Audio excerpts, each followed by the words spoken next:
It is time, it is time, it is time. Hello, Jason. It's 7 a.m. Handle your business, or your business will handle you. And that's exactly what we're going to do, Stacy. So thank you very much for that intro. Greetings, brothers and sisters from around the world. Pull up a chair. It's time to get down to the business with the hardest working man on the internet. Used to call me Jason Black. Now they call me Jason's Back. And on tonight's program here, what I'm going to be discussing is I'm going to be talking about a little bit of truth serum here.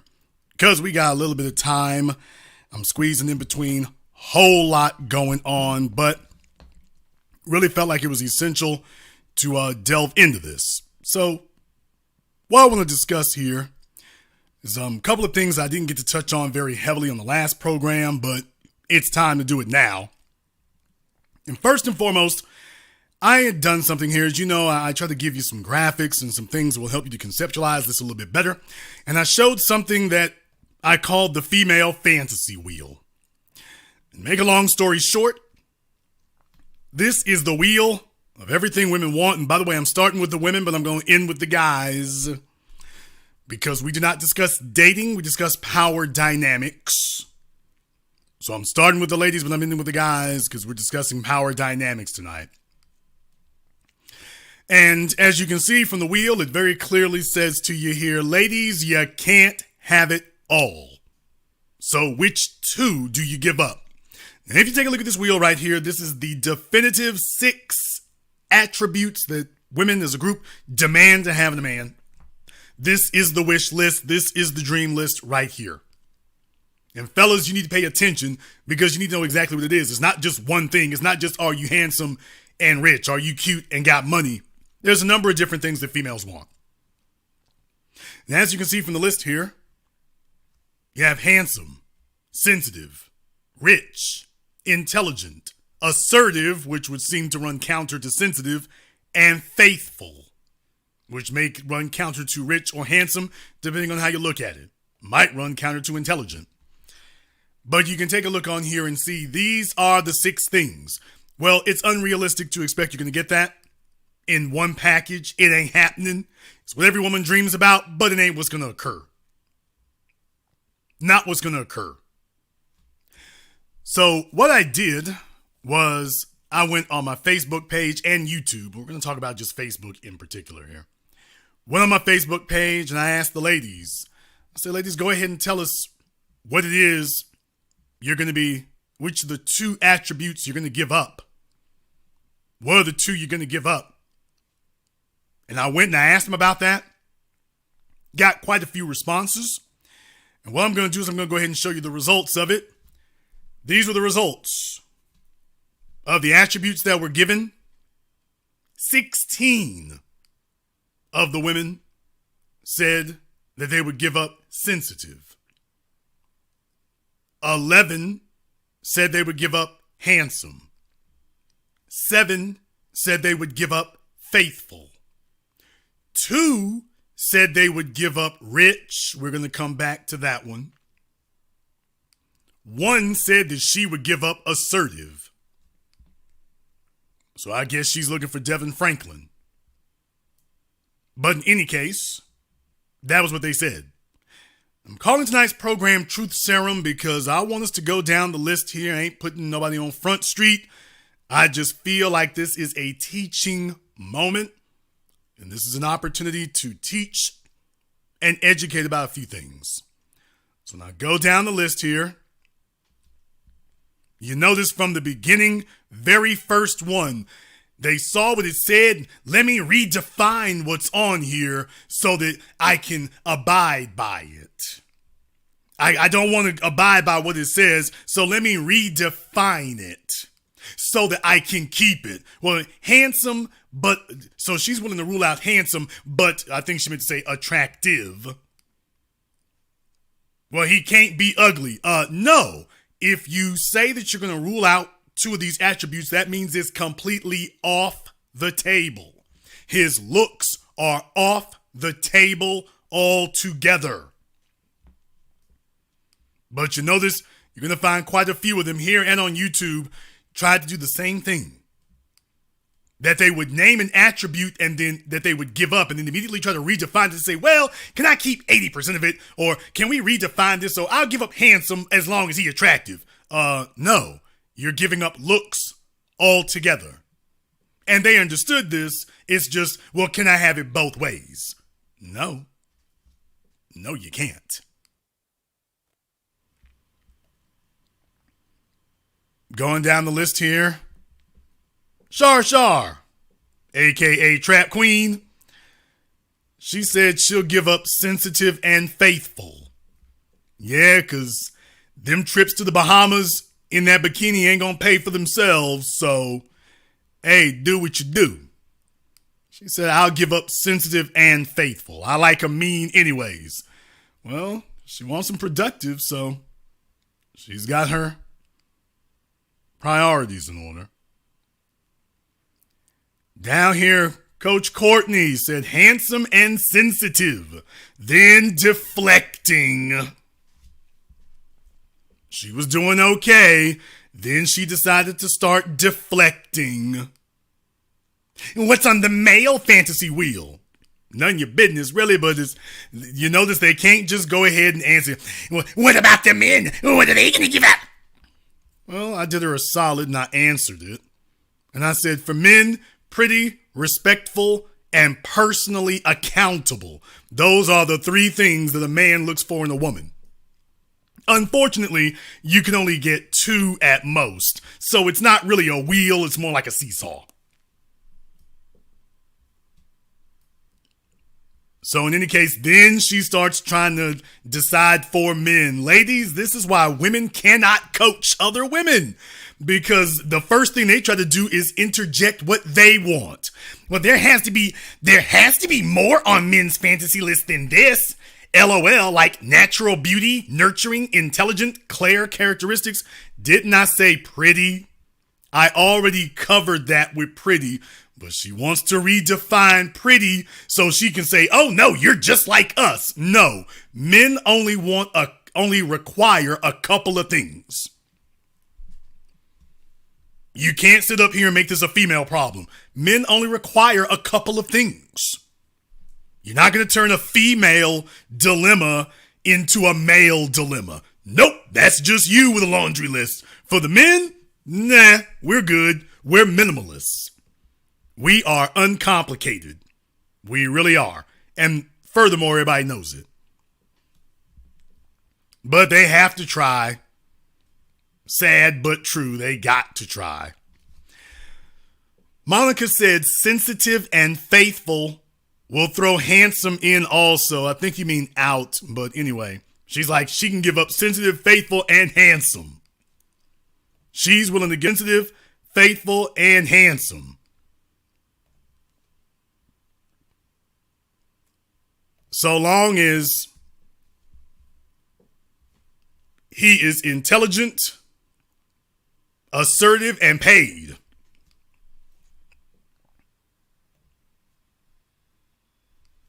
She said, I'll take the three. Intelligent, assertive, and paid. She's like, all right, you can throw the rest of this mess out. That's a woman who done been through some things and seen some things. She's like, let me make this real simple. Next is Vanessa. She said that she would drop faithful and intelligent. Vanessa says she's willing to give up faithful and intelligent. Rasan said, none of them saying rich.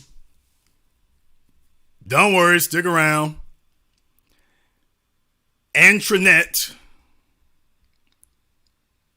said, I can give up handsome and sensitive. I can deal with an ugly, productive A-word that is all mine. Careful what you wish for. Deanna said sensitive and rich. All right. Ann said sensitive and assertive. I guess he's rich, intelligent, faithful, and handsome. Now, did you get that? He's not sensitive, emotionally affectionate, but he's also not assertive. So if some dudes roll up on you and they decide they're going to go ahead and fold you like a lawn chair, Ann is saying, well, I'll take that chance. All right. Jadida said, handsome and sensitive. And apparently she is very depressed about it. Sharice said, sensitive and faithful. Boy, I'm telling you, sensitive is taking it on the chin, fellas. Sensitive is taking it on the chin. To all the fellas who think they can survive on personality and singing love songs, by the way, when you ask the women, sensitive is taking it on the chin.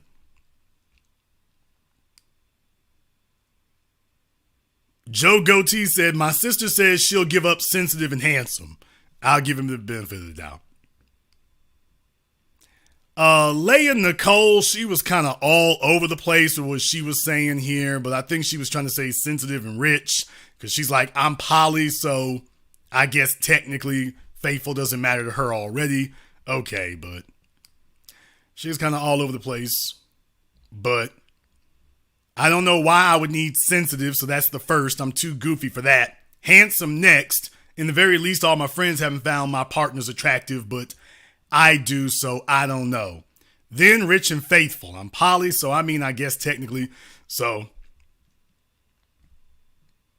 Okay.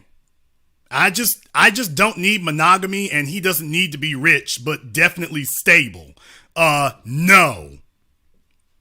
So you notice she tried to come in. She's all over the place. Here's another reason why the women can't get what they want. Ladies, you can't get what you want when you're asked, what do you want? And then you start sitting up here equivocating and stumbling around and wandering. Ooh, I don't know. I mean, he can be rich, but... Ladies, the sooner you can sit down and definitively say, this is what I want, and stick to it, the better and easier things will be, just saying. Kimberly said, faithful and intelligent. Okay. I think she might have misunderstood.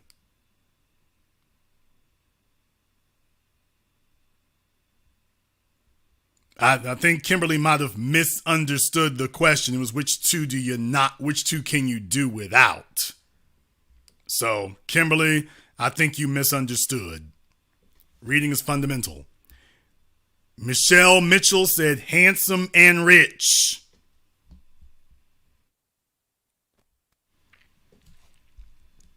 Michelle said that she is willing to give up handsome and rich. By the way, big shout out here to everybody who has contributed to tonight's program here on PayPal, CashApp, Super Chat. So GL, Joel, thank you very much for your support here. We appreciate that. My man K in the Super Chat, thank you very much here. Anun Calorisian dropped $1. Thank you very much for your support. We appreciate that. Michelle, no offense, baby. No offense. No offense. Ma'am, how old are you? No offense, Michelle. You talking about you're willing to give up handsome and rich? Ma'am, how old are you? How old are you, ma'am? I'm going to just leave that there. Bree said, if I had to give up two, it would definitely be handsome and sensitive. Gandlin said sensitive and I'll trade in handsome. So she's willing to give up handsome and sensitive too. Monique, sensitive and handsome can go. Boy, sensitive is taking it on the chin and handsome ain't doing a hell of a lot better. Angela, I'll give up sensitive and handsome. Boy, I'm telling you. Not really sure who Ebola is talking about here, but anyway. El Hekin said 12 minutes ago, she'll give up handsome and assertive.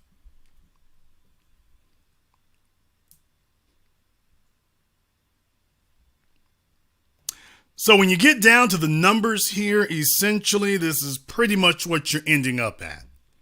The majority of them said they'll give up sensitive. Right behind that is handsome, and then faithful. Practically nobody wants to give up rich. And only one was willing to give up assertive. Well, I think now we got two talking about they would give up assertive. First time some dudes roll up on you in a parking lot and your man is over there saying, drop your chin, baby. Keep your left up. While them dudes are dropping elbows on you. No, baby, you got to roll to your left now. You got to roll to your left and get that uppercut. All of a sudden, you're going to want assertive. If I'm telling the truth, fellas, if I'm telling the truth right now, give me a thumbs up in the chat room and hit the likes button for me. I know it's Black Friday. I know everybody is sitting at home and they are swole up from what they've been eating for the last 2-3 days. Because you know some of these folks start early. But if I'm telling the truth, give me a thumbs up in the chat room and hit the likes button for me. And if I'm not, that's okay. We'll go ahead and wrap it up here in a minute. But we got 1,300 people watching right now. So we really need to have like 700 likes right now. What's the issue? What's the deal? You don't agree with it? You don't think it's correct? You don't think it's right? Because tonight I'm talking about Truth Serum. I'm talking about Truth Serum tonight. Let me go ahead and tell you what the problem here is. The problem here is that in society today, we are not allowed to be honest. We're not allowed to be honest about exactly what it is we want. So what ends up happening is people go to the internet with a fantasy world. They go to the internet with a fantasy realm. And they don't get to honestly say exactly what it is they want. They also don't get to say exactly honestly what the deal is going to be. I didn't throw this list out here, and I didn't sit up here and throw the wheel up here because it was just my thoughts on it. This is the reality. But these things are hard to get. They're hard to find individually. Let's just go ahead and take a look at the intelligence quotient. You thought I was going to go for financial first. Wrong. Let's just take a look at the intelligence quotient alone. Do you realize how many men do not qualify for the intelligence quotient? You've got children, and this man isn't capable of teaching them. He doesn't have the ability to teach them at a basic level what they need to do. See, there's a problem when you got Joe Lunchpail. Yes, a man can teach through his example, but you cannot provide manhood training if you're an idiot. So just the intelligence quotient alone, you want your children to be taught and disciplined about how to deal with a society that is anathema to them. That takes preferably it would take an intelligent man to do so. You're looking for a Malcolm X level of intellect.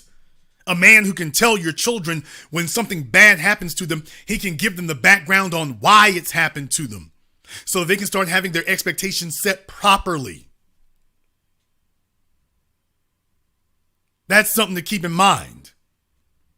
So that they can have their expectations set properly.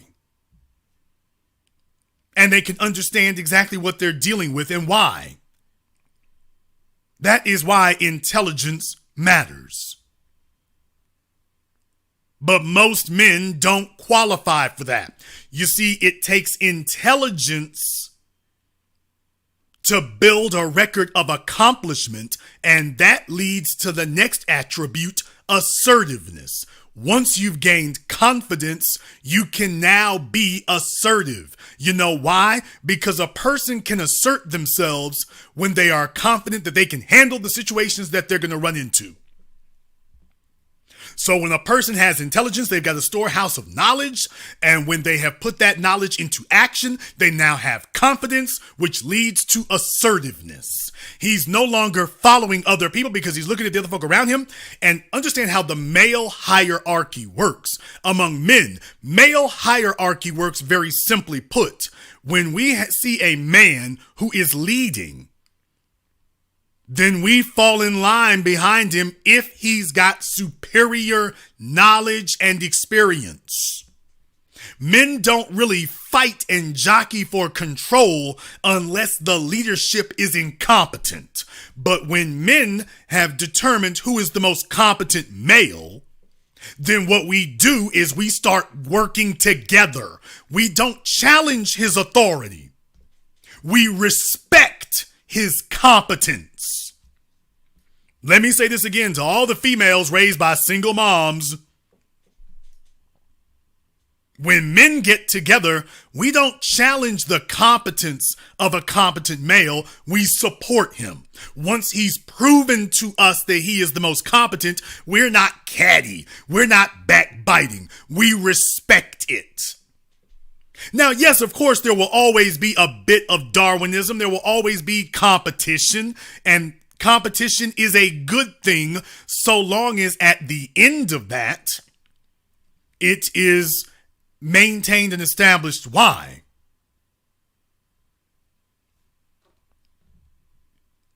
If it's maintained and established why, that's important. That's important. So as men understand why it is that we get things done, we respect a man who is assertive if he's earned that position. We know that our survival depends upon either becoming the most competent or finding the most competent. Our survival depends on that. Our survival depends on that.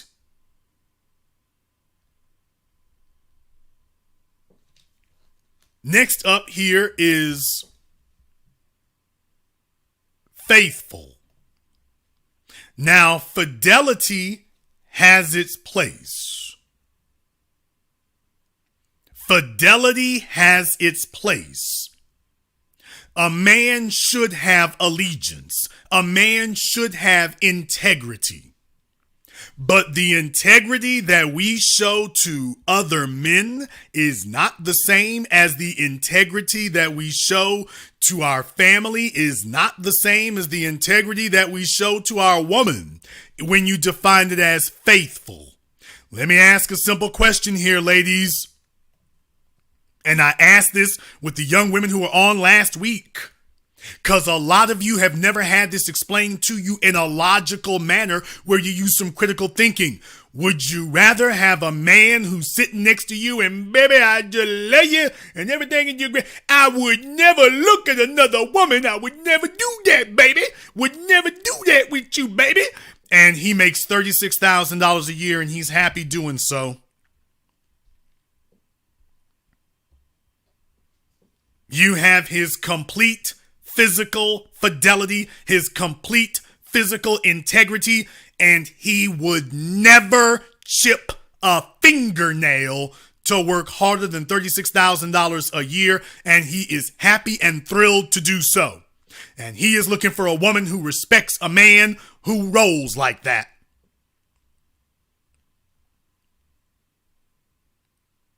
Do you still value that definition of faithful? Is that still the most important one to you? How about the fellow who would never get up if something goes bump in the night? He looking at you. What you mean I got to go. Get on up, woman. We both equals 50-50. You see, a man understands what you're asking him to do. The ladies done got damn quiet in the chat. They done got damn quiet. I'm going to just assume they're listening. You see, that fella would never wink at another woman. He'd never look at another woman. Baby, everything's fine. Everything's great. You're the only one for me.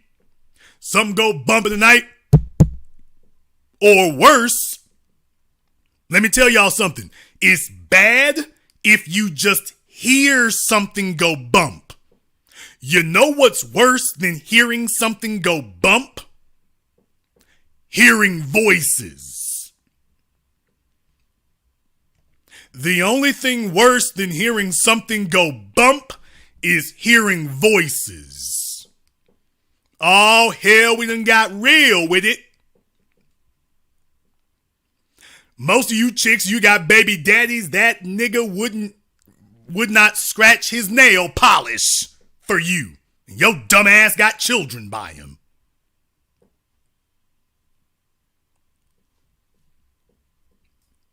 But you understand, when you hear voices downstairs and this man is elbowing you, hey, get up, go see what that is. I would never sleep with another woman. I'd never wink at another woman. You got my complete fidelity. The least you can do is go downstairs and see what them folk talking about. That's the least you could do, is go downstairs and see what them voices are. That's the least you could do. So tell me, ladies, with that fellow, you've got his complete physical fidelity, his sensitivity, his money might be straight, he can be reasonably attractive, and he's book smart, but assertive, oh, wait a minute, faithful, his definition of faithful is, hey, as long as I don't lay up with another woman, you good. Some of you didn't think this over.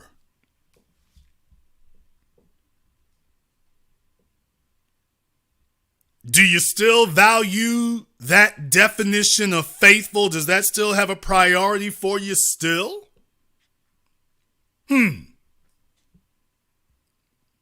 Interesting.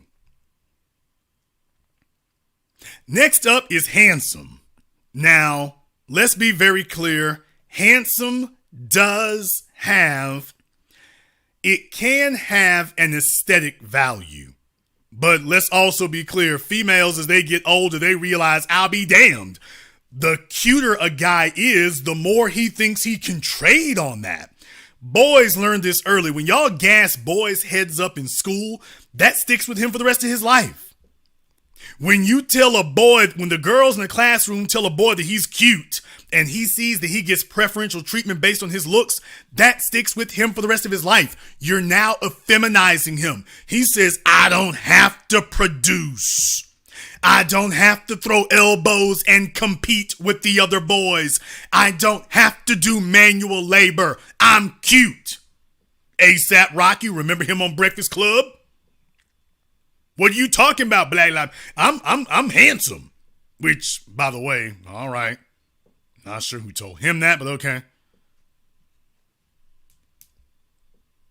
I guess just because he was buying purses, he believed them folks when they told him he was handsome. All right, dude. Fine. Whatever. But when you tell boys that they're cute and they're handsome, that doesn't register to him as, oh, good, I need to also cultivate these other qualities as well. That doesn't register to him. When you tell him he's handsome, understand something, folks. Males are motivated by two things, sex and aggression. You've already told him at an early age his sexual issue is resolved. Why does he need to be aggressive? Why does he need to do that? Telling a male that he's handsome at an early age, once you do that, he's like, oh, this is currency. This is currency for me, the same way it's currency for the females. Being cute and being handsome is currency for me. It's something I can spend and leverage in place of other physical, tangible characteristics the way a female does. So that's what he's taking away from what you're saying and how you're treating him. So just understand, when you all sit up here and do that with males, Just understand the message you're sending. And every chick in here who's had some sweet back looking dude, you all have the same damn complaints. You can't keep him out of bed with other women because his attractiveness is the coin of the realm. But since he's not producing very much for himself, he's got to go leverage that with other females for tangible benefits. He becomes a male hoe. He becomes a male hoe. You can't give feminine benefits to a male because he's going to go he's going to become aggressive, all right, trying to leverage that. So you ain't going to be able to stop him. Next up, you got Rich. Okay. We've been over this a million times. Only 13% of the population makes $90,000 a year or more. I didn't even put it at six figures. Only 13% of the population makes $90,000 a year or more. That's not taking into account any other factors. Only 13% of the male population makes $90,000 a year or more. 13%. The other 87% make $89,000 or less. 89 grand or less. If you live in Philadelphia, DC, Atlanta, New York, Orlando, Miami, my God, Dallas, Houston, let me tell you, and you're expecting that fella to take care of you and 3 kids, you gonna go from balling to falling. You gonna go from hugging to struggling. Quick, fast, and in a damn hurry. Get ready to adjust some of your goals. And this is the reason, I got to drill into you here.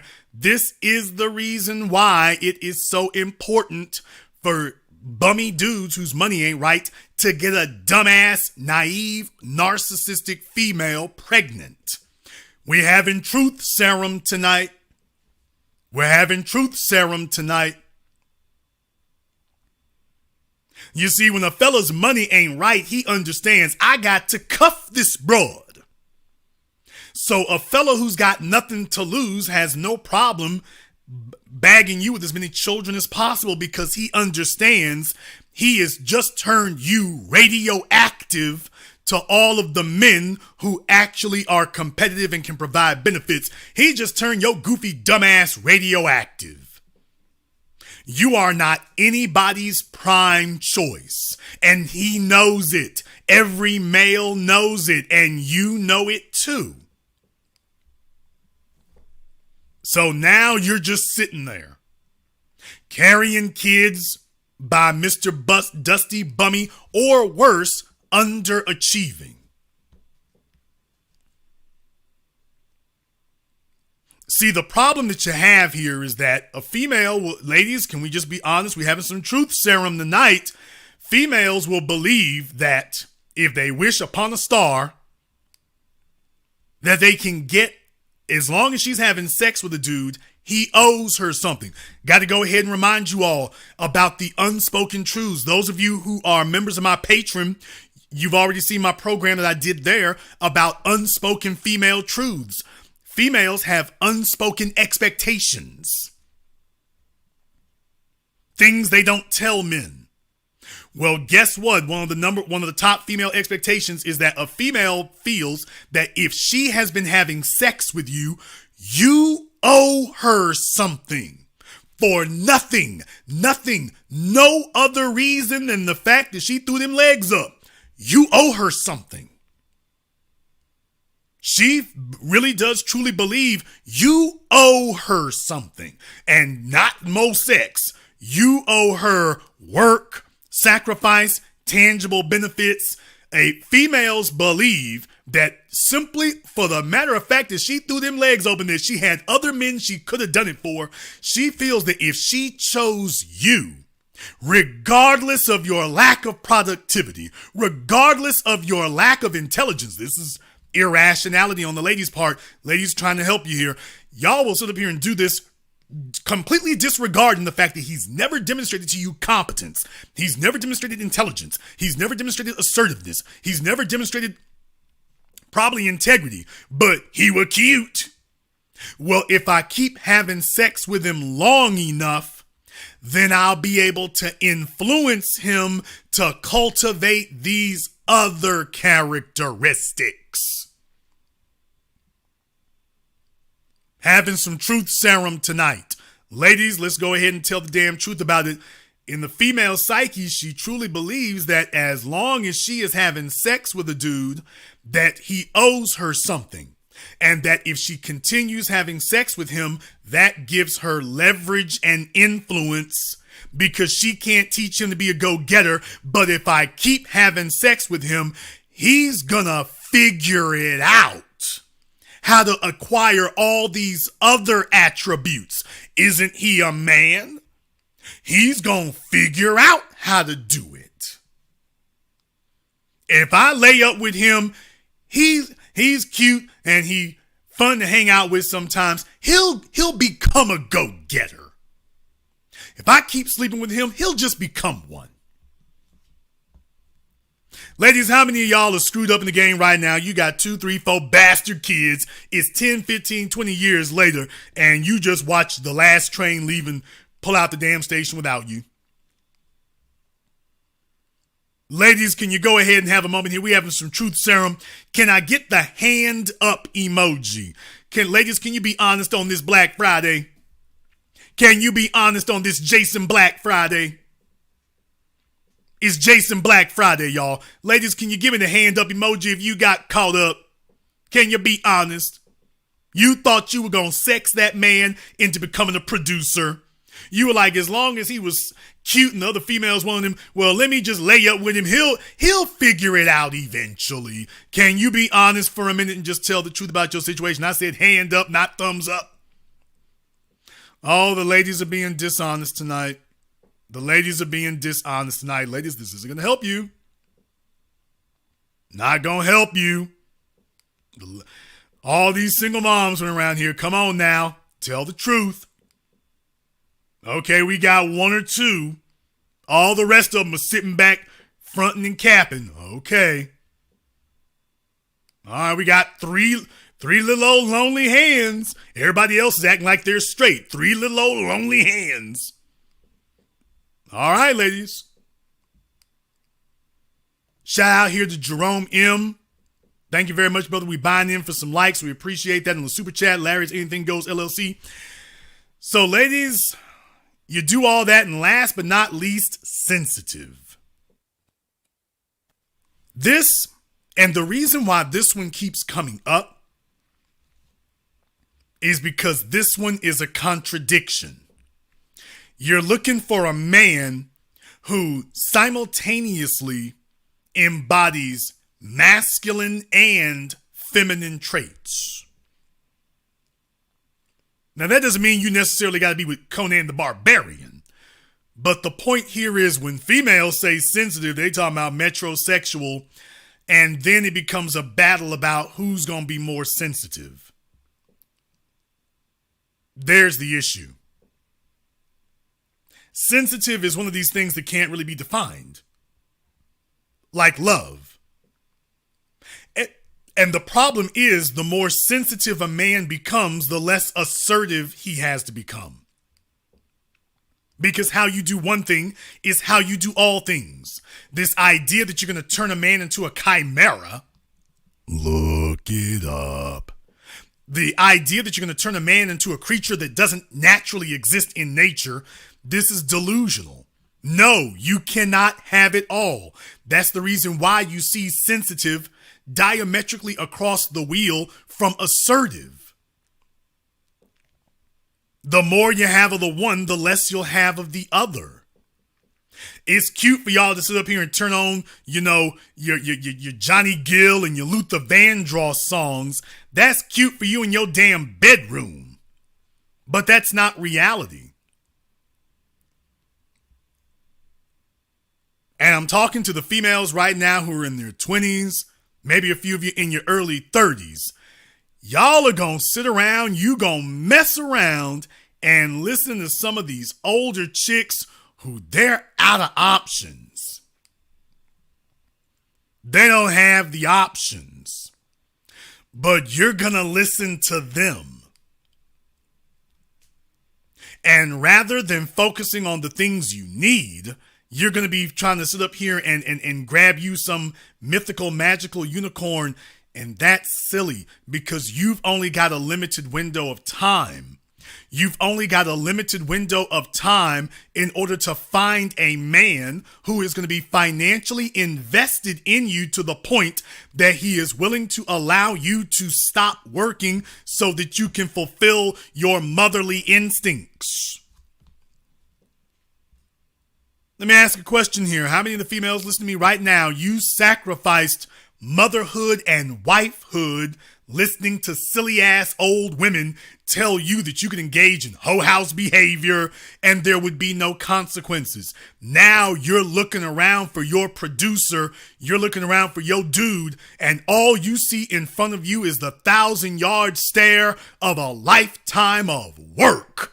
Endless, unceasing, ever-increasing work. This was the game plan. This was the goal. This was what you were doing. This was what you were envisioning when you were playing with your Barbie dolls. This was the way it was supposed to be. Was this what you had in mind when you were sitting there in the middle of the living room floor playing with your My Little Ponies? Was this what you were envisioning? That when you get down the road, it ain't gonna be nothing but you, a gang of kids, and an Instagram account putting up selfies with them in the back seat? I've done some traveling in the past few days. I've done some traveling. Been through my old stomping grounds in Dallas. Been through my old stomping grounds in Dallas. Been through the ATL. Been up round DC way. Been coming on back west again. Details I don't discuss. Checked out the malls, ran around, looked around. Let me tell y'all something. You know when I give you the details about it, go to any restaurant this week. It's a sad ass look. Nothing but a bunch of big ass women walking together in packs and herds, or a bunch of chicks dragging some kids. As sad and dusty and bummy looking as they can be. There's a bunch of you chicks talking about you don't have lesbian tendencies. Couldn't tell this week. It's nothing but you and a bunch of other ovaries. There isn't a man committed to your life. And this week has been a sad parade. You can go to Nordstrom's, Macy's, Gucci. It's a bunch of chicks holding hands and locking arms with other chicks. Only now we're seeing them much older. Now I'm seeing the females in these places are getting much older now. They're no longer the young 30-something single moms. They're now in their 40s and 50s. The Golden Girls is coming true right in front of your eyes, only it's not really golden. It's more like pyrite, fool's gold, bronze.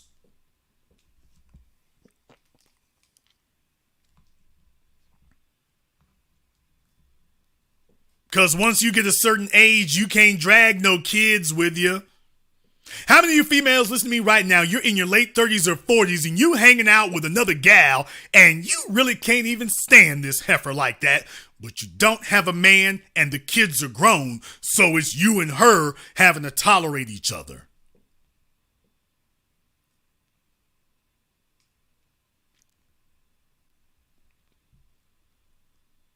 You're not going to like what I'm going to say right now, but ladies, you know I'm telling the damn truth. It is better for you to fight with a producer who values you than to be going out and getting along with another broad.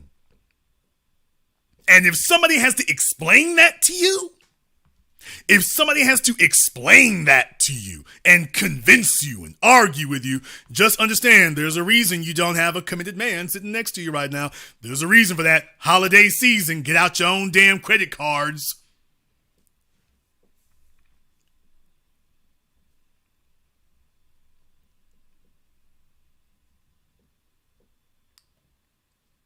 But there's another avenue to it. There's another avenue to it. And I have to talk to the fellas about this now. Fellas, we're entering the winter months now. And this is a time at the end of the year. It's a time for reflection. What have you done with the previous 12 months? What have you done? What have you invested? What have you initiated? What have you done to make sure that 2023 is going to be evolutionarily better than 2022? What have you done to accomplish that? What have you done to drill down on yourself in the last 12 months? What have you done to empower yourself as an individual? As an individual. Have you put your $5 million plan into place? Have you put your $5 million plan and initiated that? What have you done? Saving and increasing your income, that is a critical key point. It absolutely is. However, I would tell you that you need to have a goal. Stockpiling money for the sake of stockpiling money is a tactic, but it's not a strategy. Once you have a clear, concise goal, you can go from there. One fella said, lost weight. All right, get your credit clean. So we're getting things into place, and that's the kind of thing you need to have. Bunch of you fellas here, you've been listening to me, and if you've used the last 12 months well, you're starting to lay that foundation. You start to lay that foundation. And that's important.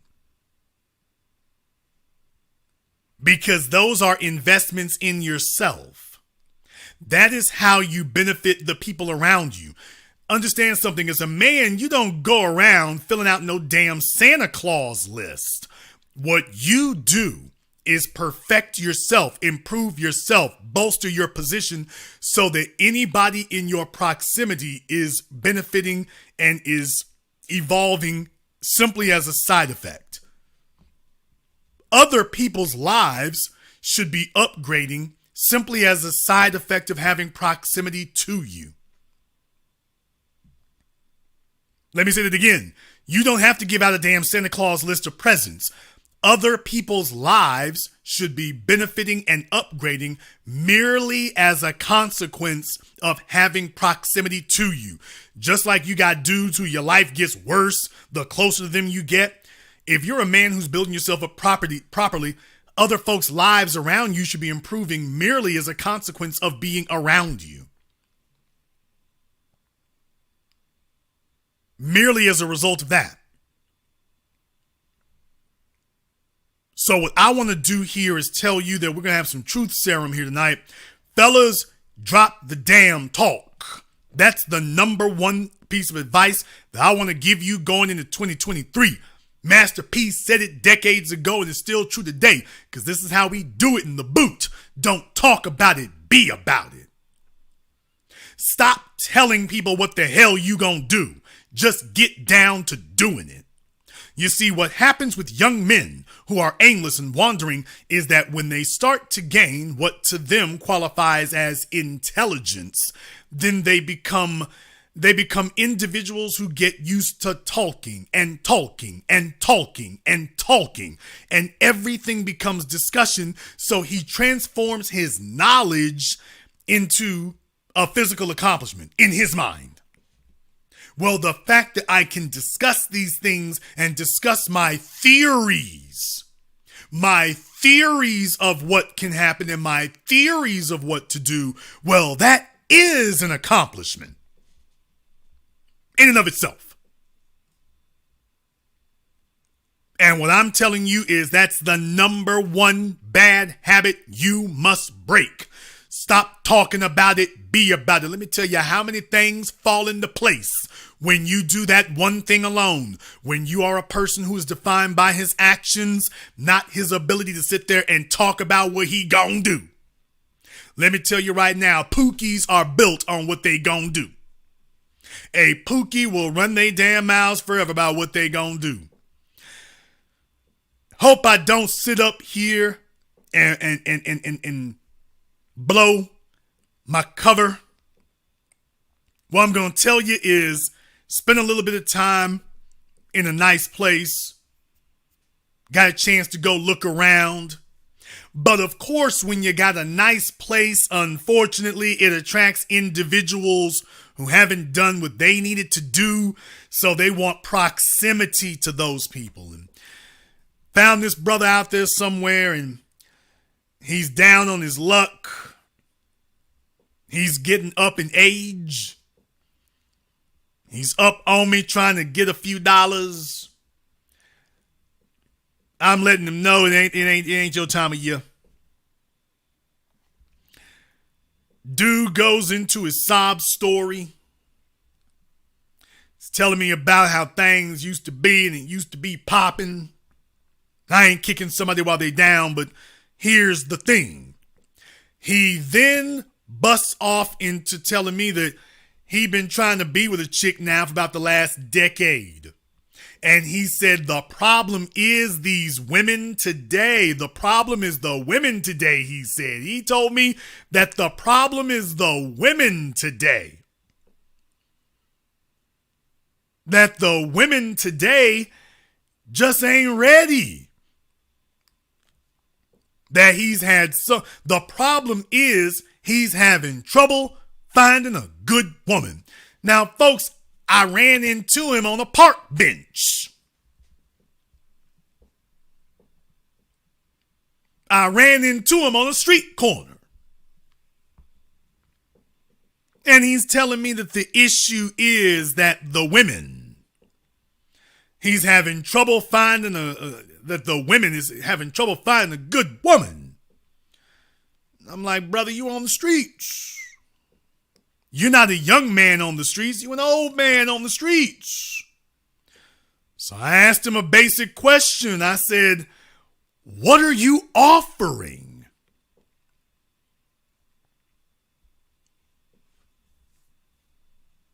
That was what I asked him. He said the problem is we don't have good women. He has a problem finding a good woman. Smelling like a fifth of gin. And I just asked him, well, brother, what are you offering a woman? What you offering?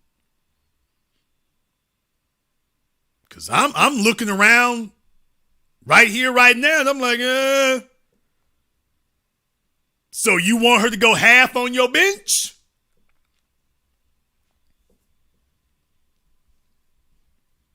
You offering her 50% of your panhandling? What are you offering, bruh? And it's cold out there. And it's cold out. So I'm just saying right here, fellas, there's a whole bunch of dudes, and when you are young and you've got nothing else to trade on but your mouth, you get old and nothing else to trade on but your mouth. So you fellas need to start valuing what you do. Damn a talk. You need to be 10% talk, 90% action. No, Monique, he just started explaining. No, he just started explaining. He went even deeper off into it. That's the thing I want you to understand.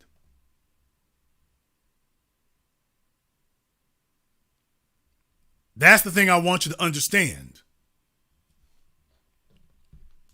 That's the kind of thing that fellas learn how to do early from these old men. They start that early from these old men. And then you become young men looking at them. These old dudes, I want y'all to understand something to the young fellas out here. I want to tell you something. Stop feeling sorry for these old dudes. Stop telling yourself that. They're getting over on you. They're getting over on you. Don't feel sorry for these old dudes.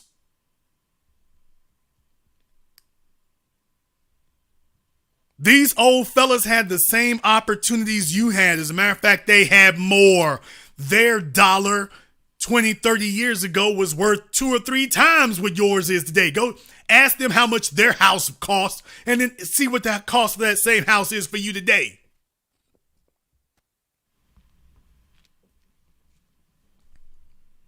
I remember here back in the 90s, I want y'all to think about it for a moment here. Today, pretty much folks think that the true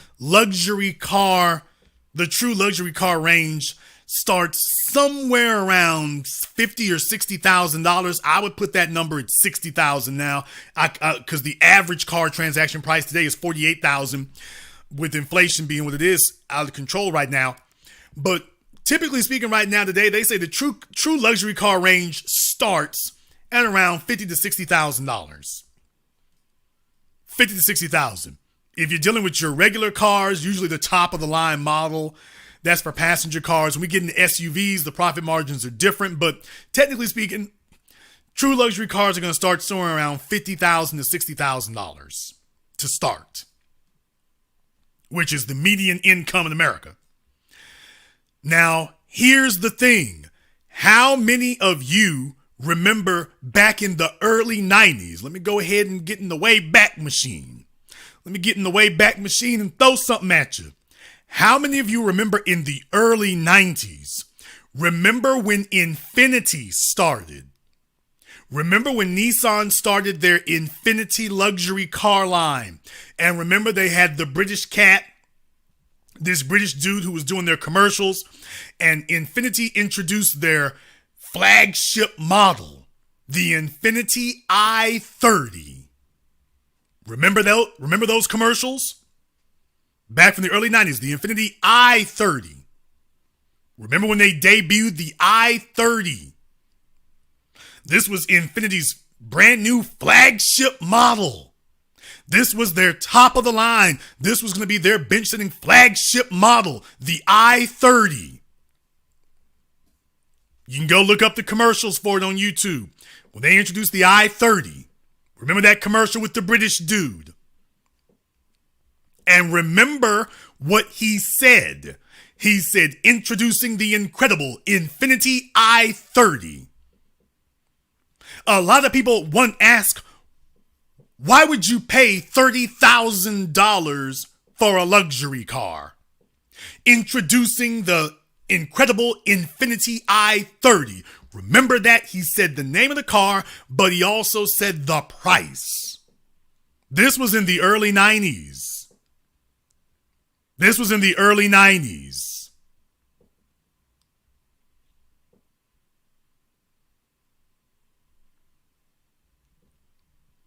He said the Infiniti i30 was $30,000. And that was an impressive price tag. $30,000 is a only halfway equipped economy car today, standard car today. You want to do a luxury model, much less a flagship model? If you want to do a flagship model, you got to start somewhere around $80,000 today. Yes, in the early 90s, the flagship model from Infiniti was $30,000, and they were doing bells and whistles for that. This was with the wave of Japanese luxury cars, so Lexus set it off, and then Honda brought over their cars under the name of Acura, and then Nissan with Infiniti. But that was $30,000. Shout out to my man Brandon Dobb Schultz. We're going to keep on trucking. We're going to keep teaching them. Shout out there to Brandon for dropping in the super chat. Thank you very much. Also, shout out to Robert Lamel. They didn't blow all their money on turkey and dressing. They out here building. They're making it happen. Take notes. For you young men, back in the early 90s, $30,000 was a fully equipped luxury car. Today, it's got to be $80,000 for you. So I'm telling you, as a fellow who was came of age in the 90s. Don't feel sorry for any of these old dudes. They had the same opportunities you did. As a matter of fact, they had more. They weren't dealing with out of control inflation, gentrification, $400,000 houses, $50,000 cars, 9% interest rates. They wasn't dealing with none of this under these circumstances. Miami was a place you could afford to live in the 90s. I'm talking about near the beachfront, near the ocean. You could afford to live in Miami back in the 90s. Try it today. You could afford to live near the Capital District in D.C. Try it today. You could afford to live in Perimeter and Midtown. The only place that really was kind of expensive was Buckhead, but then again, only barely in Atlanta. You could live in Perimeter and Midtown. Try it today. Don't let these old dudes throw you a sob story and get you to sitting up here boo-hooing and singing the blues and explaining and making excuses. They had the same options, the same opportunities, in many cases more. Their dollar was worth 2 or 3 times yours, and the cost of everything was half or less than what you're paying today. So to you young fellas, don't let some old dude throwing a sob story sit up here and intimidate you. The reason you're intimidated is because if you're lacking these other attributes. You see, when you are intelligent, your instincts are supposed to kick in and you take intelligence and put it into practice. This is why single moms cannot raise leaders. Some of you fellas out here, you're going to have to let your instincts kick in. Your mama is trying to keep you hugged up under her. You better start recognizing that you need to be in the company of some men.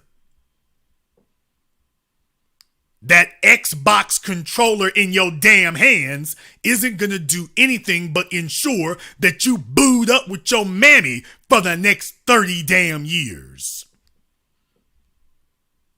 These women will complain their asses off about bummy men, and then she will work day and night to turn you into exactly the kind of male that she spends day and night complaining about. She complained about your daddy, but she'll spend day and night trying to transform you into him.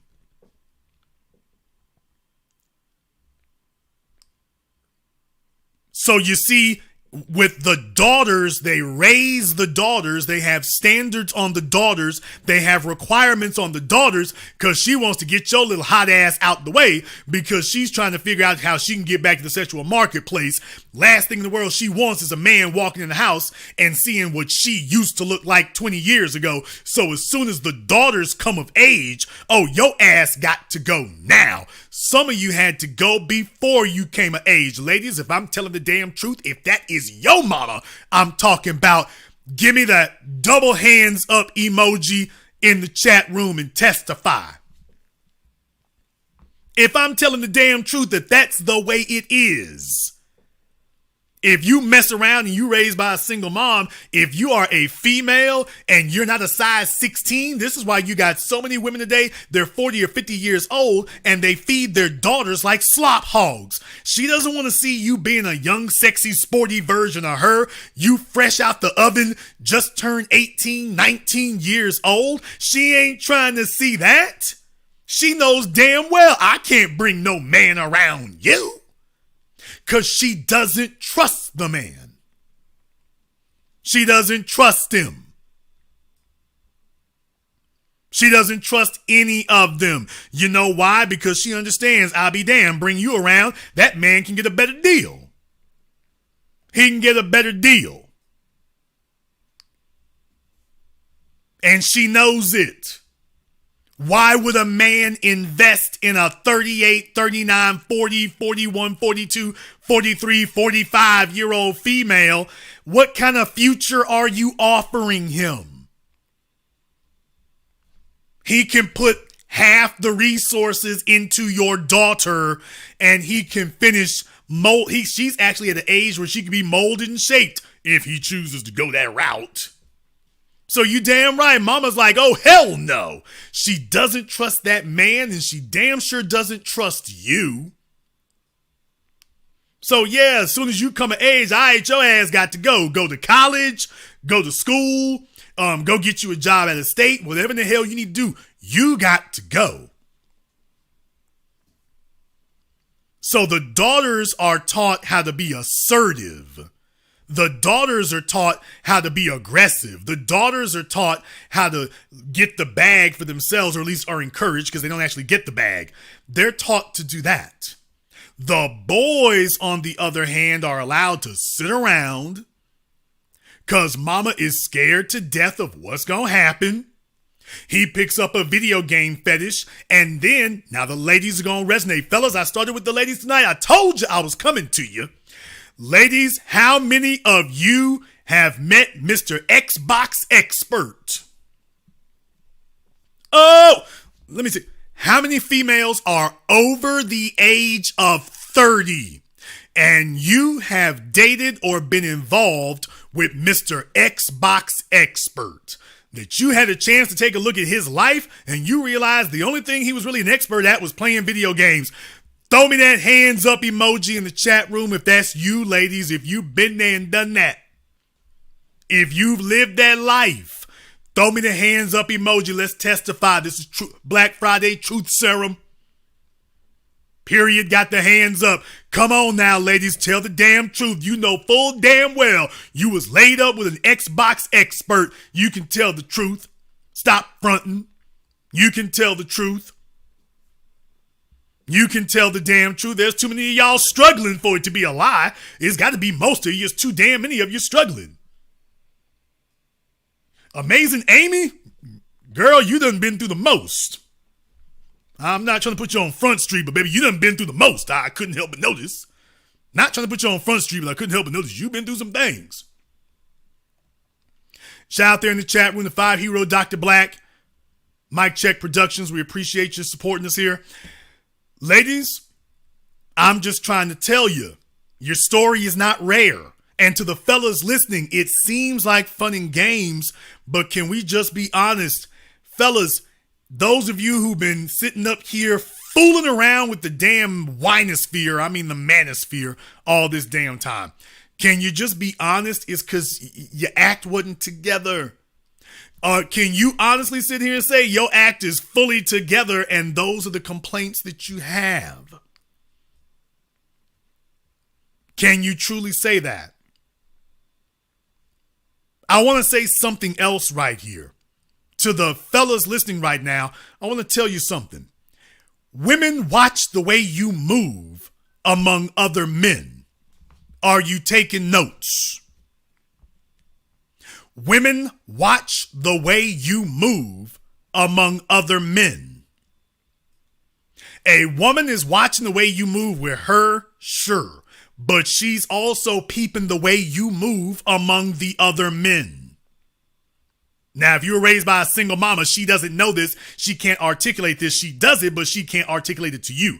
Women watch the way you move among other men. Because that's the only metric she has of how competitive you are. Fellas, women compare us to other men all of the time. Shout out Robert Lamel, back on the super chat. But it's the truth. Women compare us to other men all the time. They don't tell you this. But fellas, how is it that so many of you are sitting around talking about, oh, well, she was shopping for my replacement? Of course, women are checking out other men all the time. If you're a fella who's dusty, she's checking out other men so she can charge you to the game. And if you're a fella who's a producer, she's checking out other men just to make sure that you're the best she could do.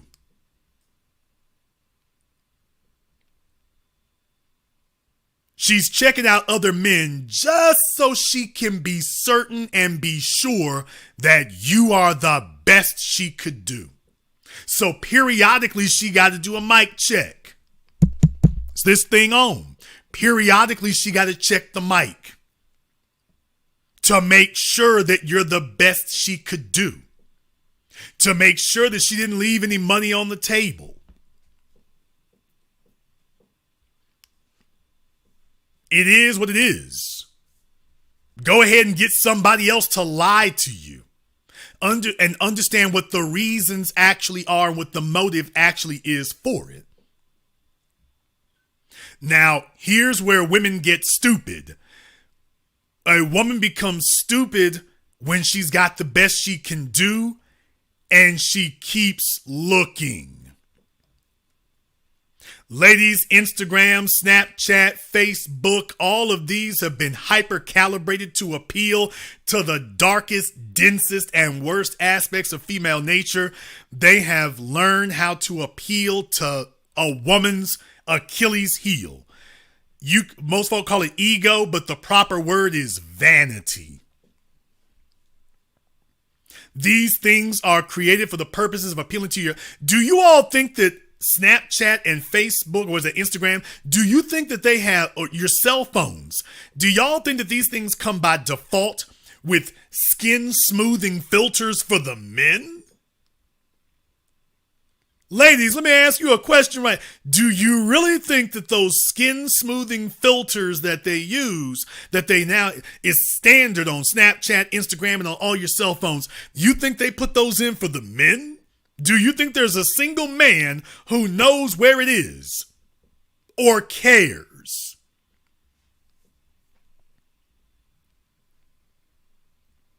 Oh, hell, I'm busting feelings tonight. That's for you.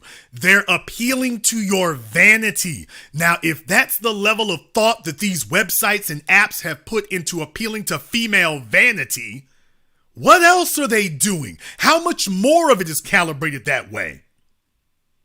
When you go on Instagram, you go on the timeline, it's nonstop with females talking about how great their lives are and how much the fellas, how they've leveled up and this, that, and the other. Here's the problem. 90% of them are sitting there talking about they leveled up and ain't no dude in sight. You go to their page, it's just them with their girls and their kids.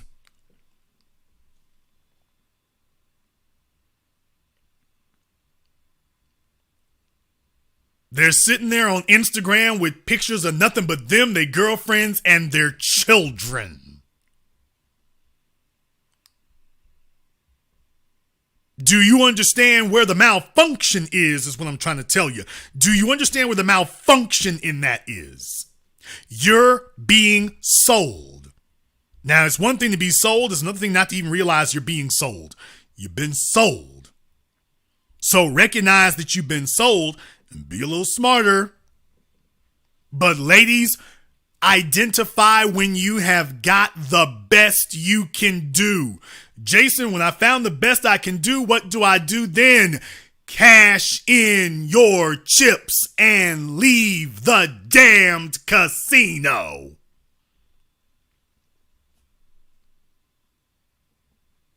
Ladies, when you have found the best you can do, don't keep marching back into the marketplace. Stop taking surveys. I know it's tempting. It's very, very tempting, but it's stupid. It's like the cat who keeps messing around with the top of the stove top. Quit that mess. You're going to burn yourself, and eventually you do. Ladies, grab the best you can do and exit the casino. Focus your energies on getting that man attached to you. I'm giving you Friday night truth serum. I'm giving you some Black Friday truth serum because we've entered the shopping season and there's going to be a bunch of chicks out here buying presents for they damn selves. This is going to be pathetic this year. It's just going to be a bunch of females out here buying gifts for themselves. A shopping season, the further it goes on, the worse it gets. Just day after day buying gifts for you. That is the ultimate sign of defeat. That's the ultimate sign of defeat.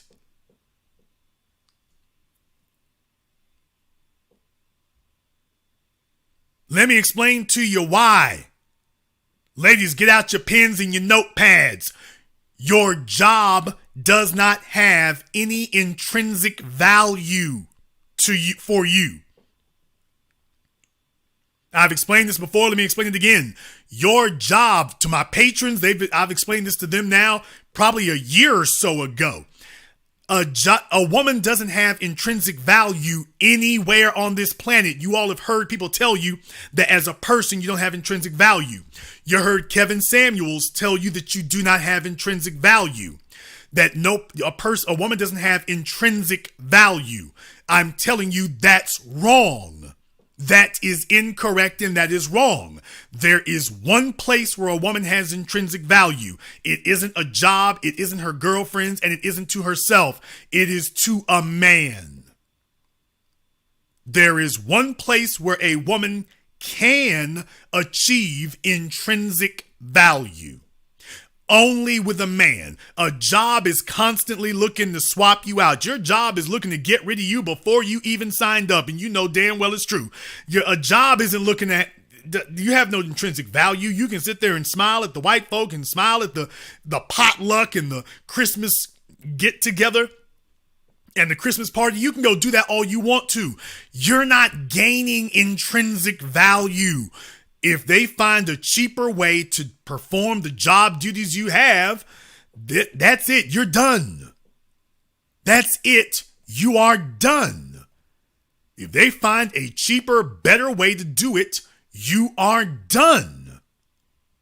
Right then, right there. It doesn't matter how nice you've been, how great you've been, how many customers you got, how many sales you made, how many deals you closed. That is it. If the moment they find a better option, out you go. Without explanation, without apology, out you go. I posted up a quote from Robert Greene, author of the 48 Laws of Power. I posted it on Facebook. He said, love doesn't work in the workplace. They'll get rid of you tomorrow, even though they like you. Ladies, you can't invest yourself in a job. They will get rid of you tomorrow morning, even if they like you.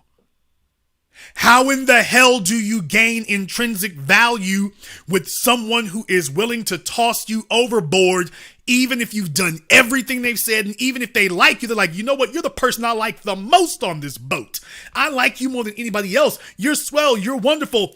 But you don't know how to operate the sales and you don't know how to cook, so I got to toss you overboard. And this is going to hurt me because I like you. I like you personally. But you don't have intrinsic value. There's a bunch of women out here today attempting to gain some sort of leverage at a job. It's impossible. You'll never have intrinsic value at your job. There's never a job that values you intrinsically.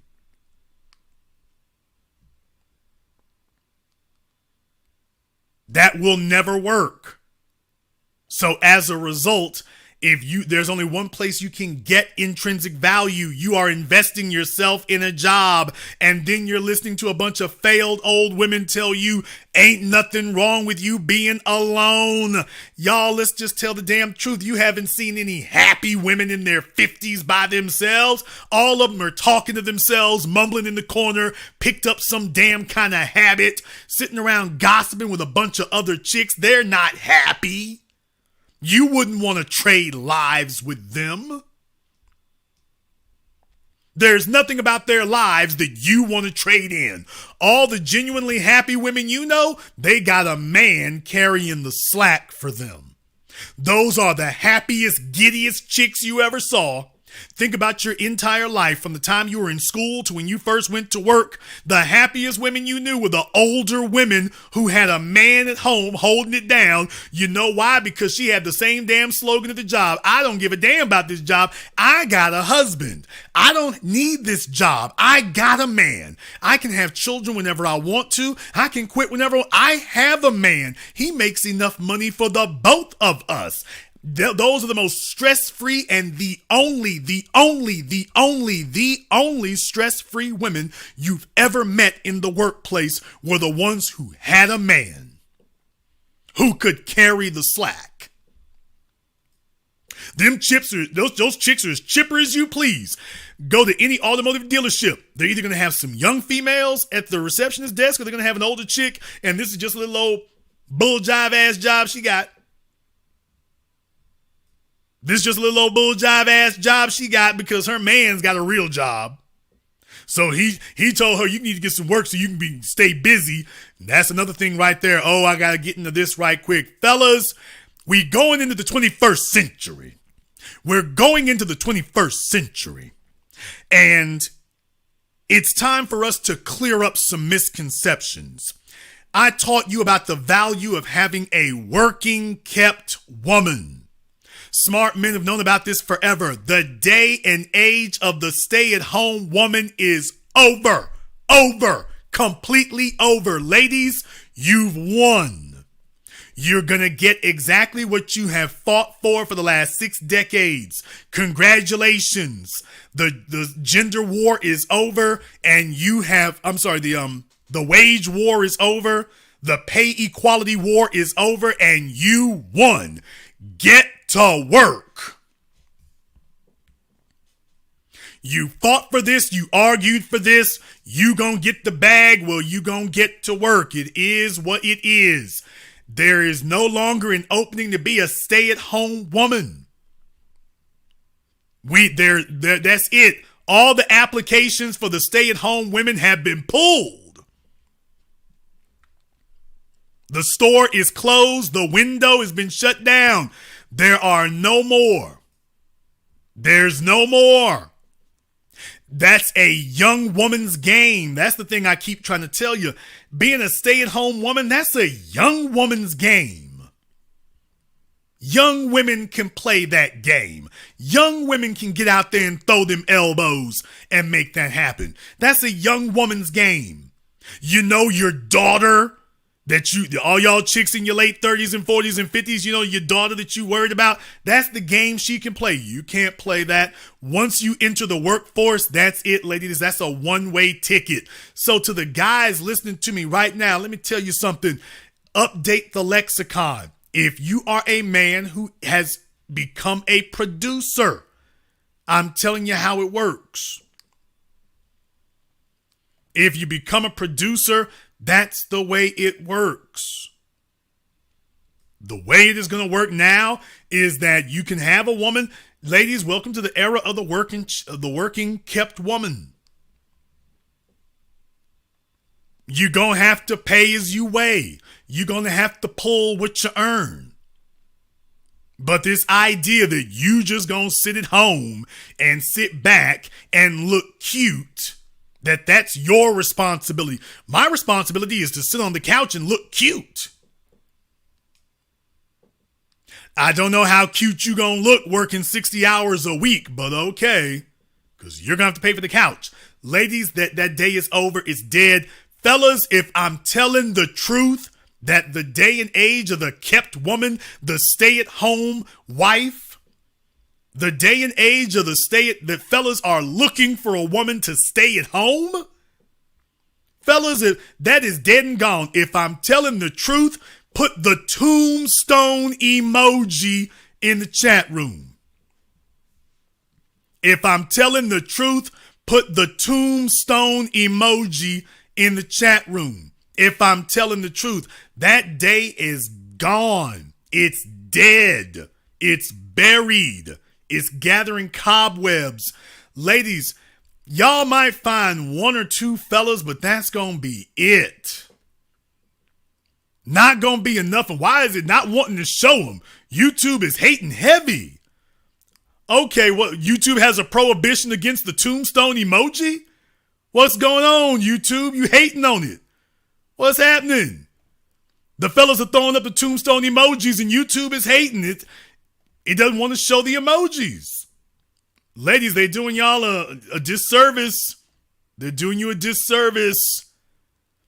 Fellas, y'all are flooding the chat room with tombstone emojis and YouTube is not showing them. It's making my mods have to click on them to show them. YouTube is hating heavy. Since when did it become forbidden or against the algorithm to put up a tombstone emoji? Since when did that become the case? How they gonna hate on a tombstone emoji? Boy, they're hating super heavy. Ladies, you better take notice. You better take notice. Your mamas and your grandmama said they're strong and independent. The men are taking you at your words. And besides, There's not enough benefit anymore to having a chick sitting at home like that. Ladies, a fella, it was different back in the day when, quote unquote, being a producer was a guy working at the plant. A fella working at GM, that was what you were looking for. If I could just get me a guy with a union job and some benefits. Okay, that was a producer back then. That was a producer back then. That ain't what we talking about today.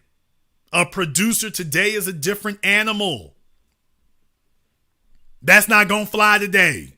What you're looking for, that ain't gonna fly today. You're looking for a fella who basically can pay for a separate parallel life. A fella who can pay for a separate parallel life.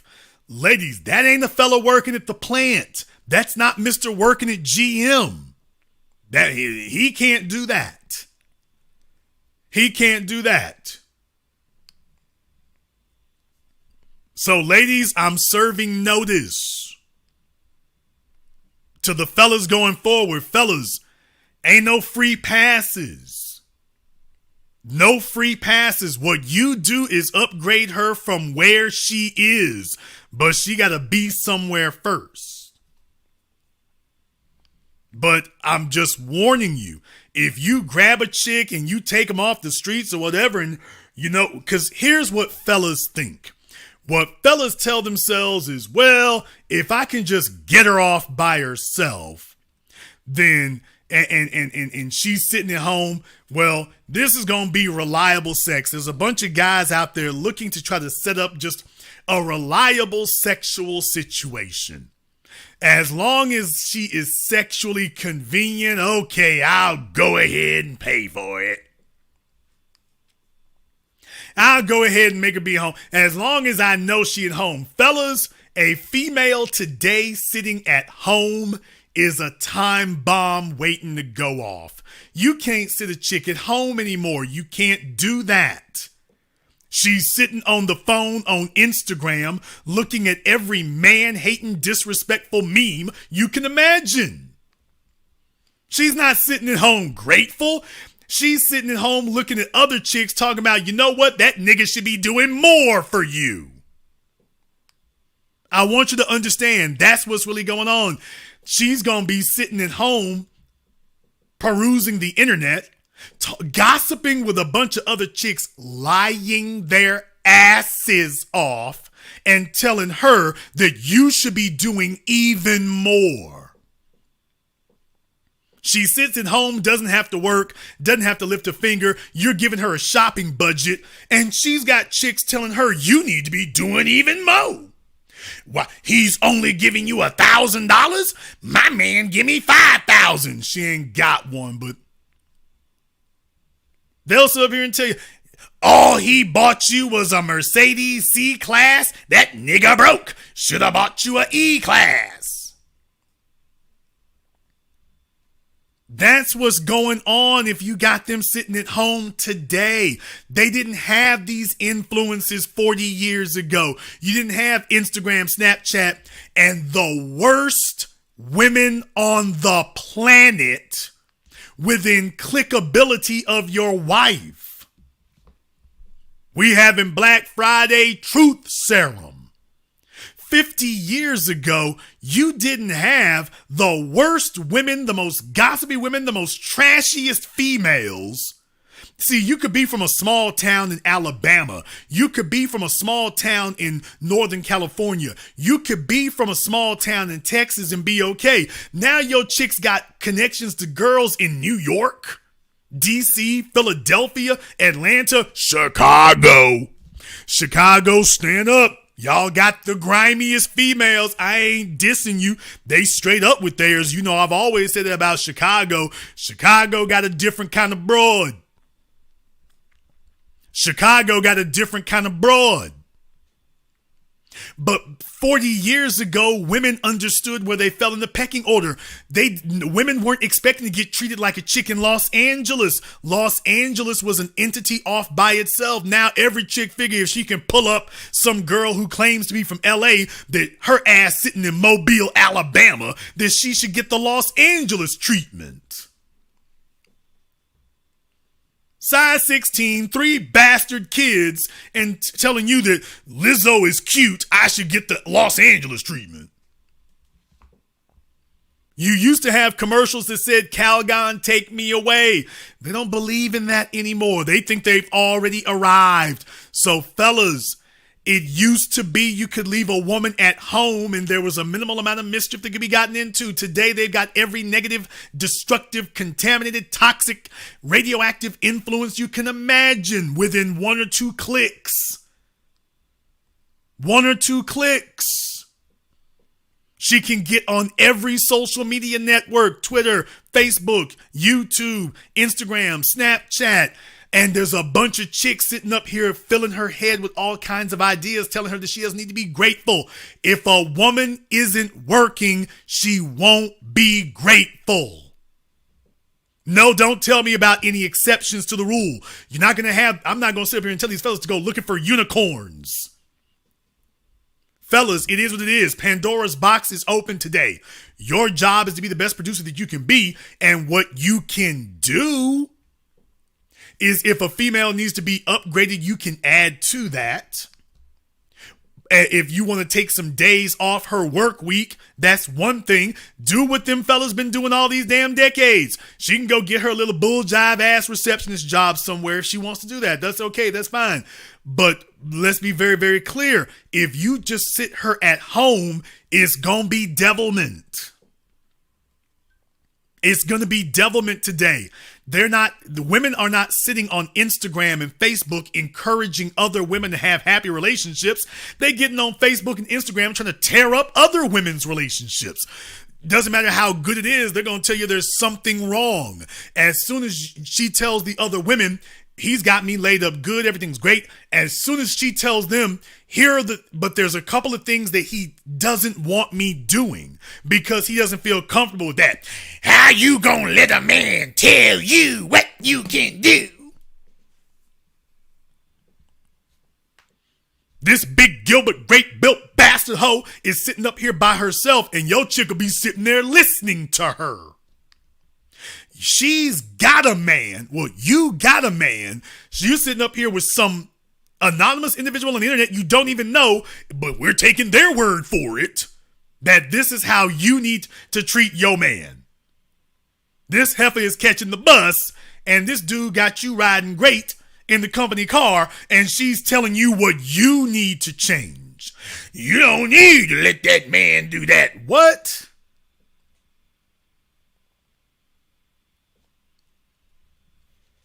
Your big goofy ass will be sitting up there listening. Fellas, no. In this day and age right now, the way you need to roll is, hey, you're going to be a producer. You're going to be above average. You're going to make it do what it do. But from here on in, there are no more kept women. There are no more stay-at-home wives. If she's gotten pregnant with the kids, that's one thing, but you better be ultra super careful there. It needs to be understood. Ma'am, your time at home got an entry date and an exit date. Now, if she's a model citizen, maybe you can think that over, but just understand, if you wind up going to divorce court, your ass is going to get washed. You're going to get washed if that happens, because they're going to be like, well, hell, she wasn't working all this time. How are you going to demand she start doing that now? So, fellas, just keep that in mind. I'm just trying to tell you. Now, let's be honest about one more thing here. Ladies, I know y'all are hating it. I know you're hating what I'm saying here, but ladies, can we just be honest for a moment? Y'all been running game on these fellas now for decades. You've been running game on these fellas for decades. You've been making these fellas think that they got to do way more than they actually do. A woman doesn't appreciate a man she doesn't work for. The more you spoil her, the more contempt she gets. They got you thinking it's the end of the world if you say what I'm saying right now. Hell no. You know why? Because all these chicks in here who got 4 and 5 bastard kids, how did they get them? They got them by a guy they had to work their ass off when they were with him. When he got done, she had to work even more. The difference is she really wanted him. Well, if a woman really wants a man, she gonna work. If a woman really wants a man, she's going to work. Dr. Black, a prenup works, but it doesn't no prenup supersedes law. So as long as your prenup can't supersede the law, you're going to take a loss somewhere. In any case, ladies, y'all sit up here and make these fellas think that they're supposed to have you in the lap of luxury and you sitting back doing nothing. And if he doesn't comply with that, you're just going to melt and go away. They've been running game. Dudes, just understand, a woman has no problem whatsoever working for a man that she appreciates. She has no problem working for a man that she values. She has no problem working if she values you. If she's telling you I need to sit home on my ass, what she's telling you is that the value proposition is not good enough. Or I'm trying to see if I can get something for nothing. Let me see just how far I can really take this. Some of y'all need to recognize when contempt has entered the chat. Let me see how far I can go with this. Let me see how much I can do. Let me see if this is the one who's going to let me abuse everything. Because unfortunately, ladies, can we be honest about this? Vanity always leads to abuse. So the fellas listening here, know it's a brand new day. Recognize what it really is. Recognize what's really happening and be straight with yourselves about it. They're going to try to convince you that, oh, this is not what you want. This is truth serum. That is what they want. Women appreciate a man that they work for. Women appreciate a man that they have to put in effort for. A woman wants to do that. But if she can get something for nothing, guess what? She gonna take that too. If you offer her, well, you know what? I'll give you what I'm giving you if you work 20 hours a week. But I'll also give you the exact same thing if you work 0 hours a week. Well, I'll be damned, fellas. How do you think this is going to go? What do you think she's going to say if you offer that deal? Which one do you think she's going to opt for? I'll give you the exact same thing if you do nothing at all. Well, how do you think that's going to go?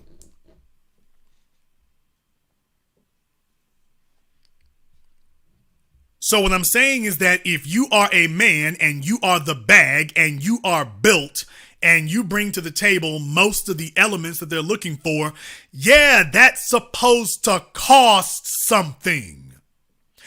Man, I'm going to run off all the chicks tonight.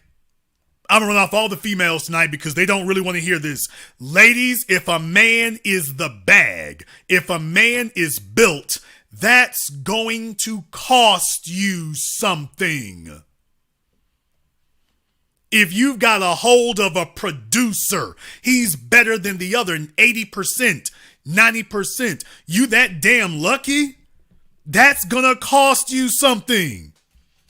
What the hell kind of fantasy island trip you're on where you're telling yourself, I'm gonna get a top tier man and it's gonna cost me nothing.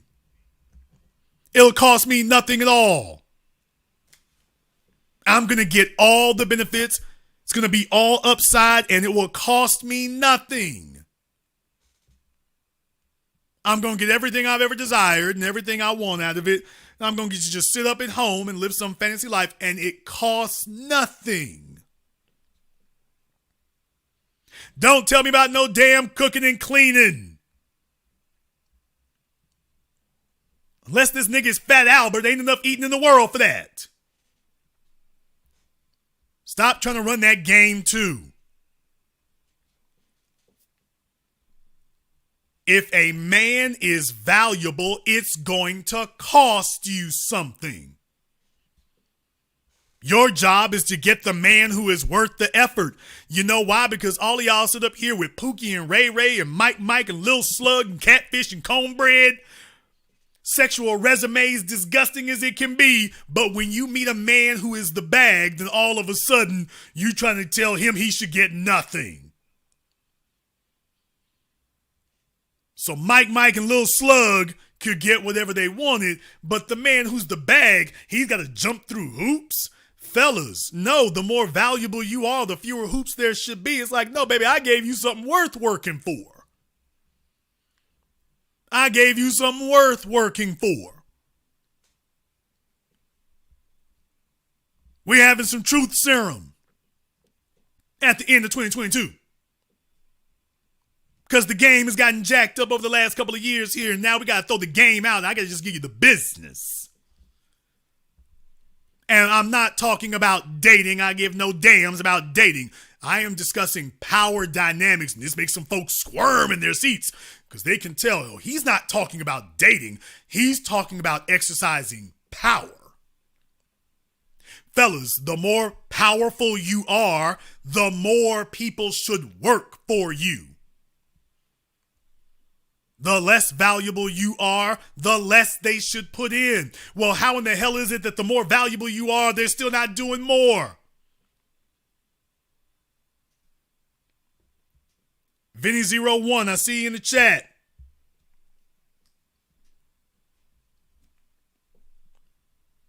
No, fellas, understand that there's been a whole lot of game run. Look, the bottom line is the world has changed. That's what I'm trying to tell you. The world has changed. You cannot approach the world the way your grandfather and your father did when the world has changed. Everything around you has changed, and you haven't updated along with it and adapted along with it. So no, you're going to have to do more work than you've ever done. You're going to have to pull harder than you've ever done. You're going to have to achieve more than your fathers and your grandfathers did. But inversely, you should get greater rewards than they did, on account of the fact that you're doing so much more. And ladies, before you say a damn thing here, let's be very clear. You're not going to transform a man's life. You're not going to change a man's life. The right man comes along and he can transform your life tomorrow. You're not going to transform his. If you do, he's not somebody you want to be with. Boy, I've been turning all the sacred cows into hamburger tonight. I'm upsetting a lot of damn people. I turned all the sacred cows into hamburger. They're not going to like that. Oh, well, it is what it is. If I haven't run everybody off, the telephone lines are now open. The number is 646-787-1933. That's 646-787-1933. Your personal access code to the program that all your favorite YouTubers like to talk crap about behind your backs, while they're all furiously taking notes and attempting to incorporate what I'm saying here into their lame-ass videos. No, I'm not dissing nobody. I'm just saying, y'all go to the channels, you hear what they say. You're like, that sounds familiar. Sounds like something Jason said. You know it. Should I open up the Zoom also? I don't know. Let me find out. If there's anybody who wants to talk on Zoom, let me know and I'll open it up. If nobody really wants to talk on Zoom, I'll leave it closed. But if you really want to talk on Zoom, we can see about that. We're putting in over damn time this week. We're putting in overtime because, like I say, I've already done what I need to do. I need to come here and see about y'all while you're sitting around the turkey and the dressing and whatnot, and you're looking at all those lonely, older females. You got a bunch of aunties and no uncles sitting around unless they're your mama's brothers. And it's a bunch of old women sitting around, all of them in the kitchen, jockeying for position, criticizing each other's cooking. So now that you spent the last 24, 48 hours with a bunch of old women sitting in the living room watching the TV, now that you spent the last 24, 48 hours watching all of them sit around here and standing around in the kitchen like they at the bar for the 50-somethings, now that you've done that for the last 24, 48 hours, why don't we discuss how we're going to keep you away from that? Oh, yeah, by the way, does your auntie look happy? Does your auntie who showed up look happy?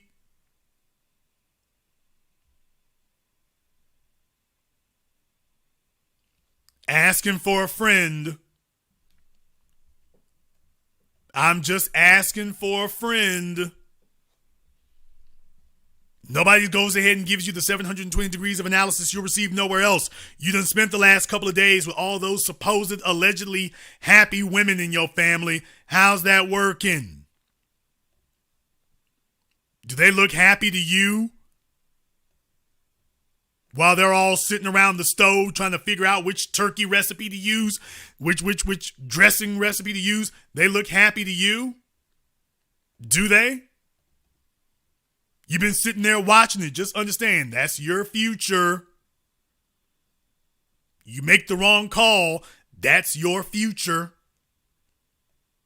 You ever thought they were going to end up like that? They telling you they living their best life. If they were living their best life, they'd be laid up with a man for Thanksgiving. Let me go ahead and ask that question. How many of you ladies got a man for Thanksgiving? I'll be damned. All right. Let me go ahead and pin this to the top of the Zoom. I'm going to go ahead and pin the Zoom on there. Let me take a phone call here while I'm at it. Let me get caller from area code 281. You're on live with The Business. What's your name? Where you calling from? Prince out of Richmond, Texas. Prince out of Richmond, what's on your mind? This is up there with the broadcast you did. She'll work till she die, you know. I want to ask you a question, Jason. Is retirement an option for a working kept woman? I mean, sure. Including, sure, you're supposed to be the retirement, but go ahead. I'm listening. Not talking about it for help, but should she be able to? Even she's an older woman, what I'm saying, that she's not no spring chicken. But she can work in part-time in school, right? Because I don't feel like a woman needs to be sitting up, because I'm handling business all day. I'm working sometime at night handling business. So I don't like a woman around me 24/7. So I feel like a woman got to be occupied. Now, she's a woman that can handle the business and be a compliment to me while I'm here, while I'm doing what I'm doing and helping, but not sitting around, where you going, what you going to do, well, let's go here together. I don't have time to sit up in no mall. So that's why I was asking you, at what point, what type of woman can can retire as a working kept woman? Meaning, should she work some hours or none at all? I mean, it's going to depend on the man. It's really going to depend on that. Okay. But this idea that we're going to sit around, this anachronistic, obsolete idea that as men, we're just going to sit around and we're going to finance a lifestyle at no cost. That's the part that has to be tucked in. Okay. That's the part that has to be tucked in. Well, we Southern men, Jason, they feel that cooking, cleaning is part of their payment. With my grandmother and other women in my family, that was. But those were different type of women. They wasn't out busybodying. They were handling their family, taking care of what they were doing. So this is what do you think excludes them from being able to do it? What has changed about women, in your opinion, that makes them incompatible with that type of stay-at-home mom lifestyle? Okay, I mean, because what happened is before now, they wanted to be a compliment to you. Now they want to be a competitor to you. That is essentially how the social environment has changed. The social compact, the social contract has been broken. Yes. I'm just going to say it just like it is. The social contract has been broken. You want men who are going to sit up here and not be little boys, but at the same time, you want to be his companion and his competitor, and sometimes be his dictator.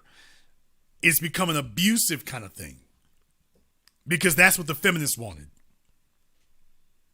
The white feminists started that, and then they infected everybody else who wanted to sign up for it. And so now they want to be your companion sometimes, but your competitor the rest of the time. So I'm your companion when it suits me and your competitor when it suits me. And men have to get into a position where they can say, no, absolutely not. Yes. But you can't do that if you're a man who's A, doesn't have an agenda, B, not built, and doesn't have a plan. So that's why you have to have those things in place. So women today don't move like the women of old, because the women of old were not trying to compete with men. They were trying to be companions to men. The ones today, when she say I'm strong and independent, she's saying I'm your competitor.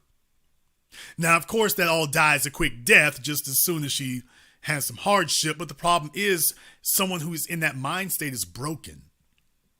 She's broken, she's damaged, and you can't really fix that. This is something that was done to her in childhood. You're not going to overcome childhood training and contamination. You're not going to be able to do that. Nice fantasy, but you're not going to be able to make that. Okay. You're not going to be able to undo that. So what a man needs to do is have yourself built. And, if you were the chick and y'all been rocking together for 20 years, you need to have a plan for her ass. You shouldn't have a chick around for no 20 damn years and there's not some plan in place. I'm like, what the hell are you doing? So I'm just like, if you don't really fool with her for real, that should be obvious. But if you really fool with her for real, there should be a plan in place. Otherwise, as far as I'm concerned, you're not thorough. You're not solid. You're not a solid dude if you got chicks next to you and there's not a plan in place for, okay, what's the exit? She's put in her time and this, that, and the other. If she's put in your time, she's been good with you, she's been real with you, there's supposed to be some type of plan in place. If there isn't, now we got a problem. As far as I'm concerned, now we got a problem. But the big issue that we have is most of them don't last long enough to put the time in the place. So they got a handful of gimme and a mouthful of want, but they haven't actually qualified. But if you got a female who has qualified, man, you're supposed to have a plan in place. And that's where you go on a graduated scale. We give smaller benefits. These benefits get bigger as time goes on as she's qualified. And if she, passed the test and performs like she's supposed to, there's supposed to be a plan in place for what you do later. So that's a man having an entire life. Right. And the plan should be somewhat clear to her. I want a lot of people to understand, in my opinion. And Jason, you hit the nail on the head when you were talking about women being competitive. Women, if a man retires early, that doesn't mean that gives you the right to retire early. And what your friends think about that is irrelevant. You have to focus on, is he providing? Is he protecting? That's all that matters. Well, that's another key difference though, because it used to be with women, they didn't have access to a bunch of lying ass con women around the world filling their heads up with nonsense. So if Susie May across the street was lying, if she was a floozy, if she didn't really have nothing going on, everybody knew it. So you couldn't even start a conversation with her telling you about what you need to do because you already knew what the deal was with her. Or a chick on the other side of town. It's too few degrees of separation. You can go ahead and find out, you're full of garbage. So she couldn't even start the conversation to attempt to influence you down the wrong road because you already knew. Today, you're talking to women you don't know. You have no idea what's happening. And let me just say this right now. There are lies going on every damn where. Dude, now you know me, y'all. I've been on this social media thing going 15 years since it all started. The same chicks talking crap online, they sitting around with the most messed up ass situations, working their asses off. I saw them a decade ago. They still right where they were. Every female that y'all have seen me talk to, they're right where they were. Ain't nobody sat up here and decided left the casino. They're sitting up here faking and fronting like everything is flash and everything's enjoyable, and they are clinically depressed. Now, that's the other thing I haven't told you. They're clinically depressed. Go up and down your damn Facebook timeline. Ain't nobody got it going on. No. The chicks let me tell you something right now. Let me give you the biggest indicator that the chick does not have it going on. Let me give you the biggest indicator right now. This is a telltale sign. It's 100% accurate down the line. If she's online, it ain't going good. If that chick is available online and you see her online, it's like, oh, it ain't like that. Yeah, she's selling you online. Baby, you ain't got it cracking like that. No, you don't. Because if you did, you would be with your man and y'all would be enjoying that. You wouldn't have time to come talk to us. If she's got time to show up here, it's because she's trying to find the fella who can fill her time so she can do something else. And all of them sitting around telling the same damn lies. Like, no, you trying to flex on other chicks. No. If a chick really got it going on like that, she got too much damn stuff that would be happening offline for her to be sitting here. Too much. Too much. If she doesn't host a YouTube program, no. No. If she's on Facebook and Instagram, it's like, oh, we know you ain't got nothing. Everywhere you go, man, I'm seeing them.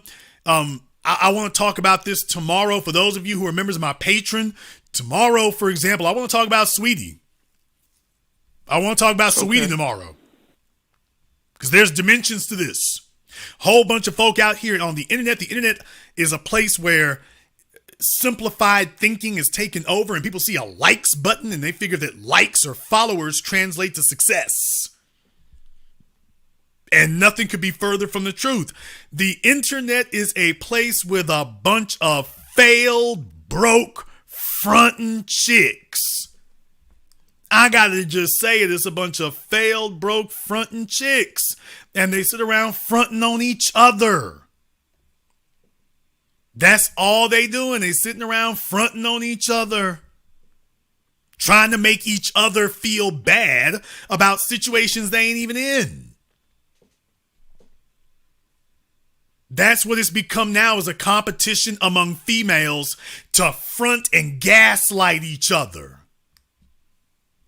Because we talk about how men lie about their finances. Let me tell y'all something, ladies. The biggest liars in the world about their finances are women today.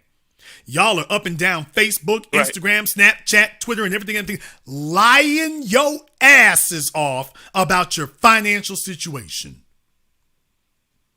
It used to be that men were the biggest liars about their finances. Today, the women are the biggest liars to anybody who'll watch.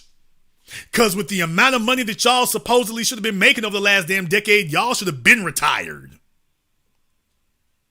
You should be about 35 years old and retired by now if you was really clocking it like that.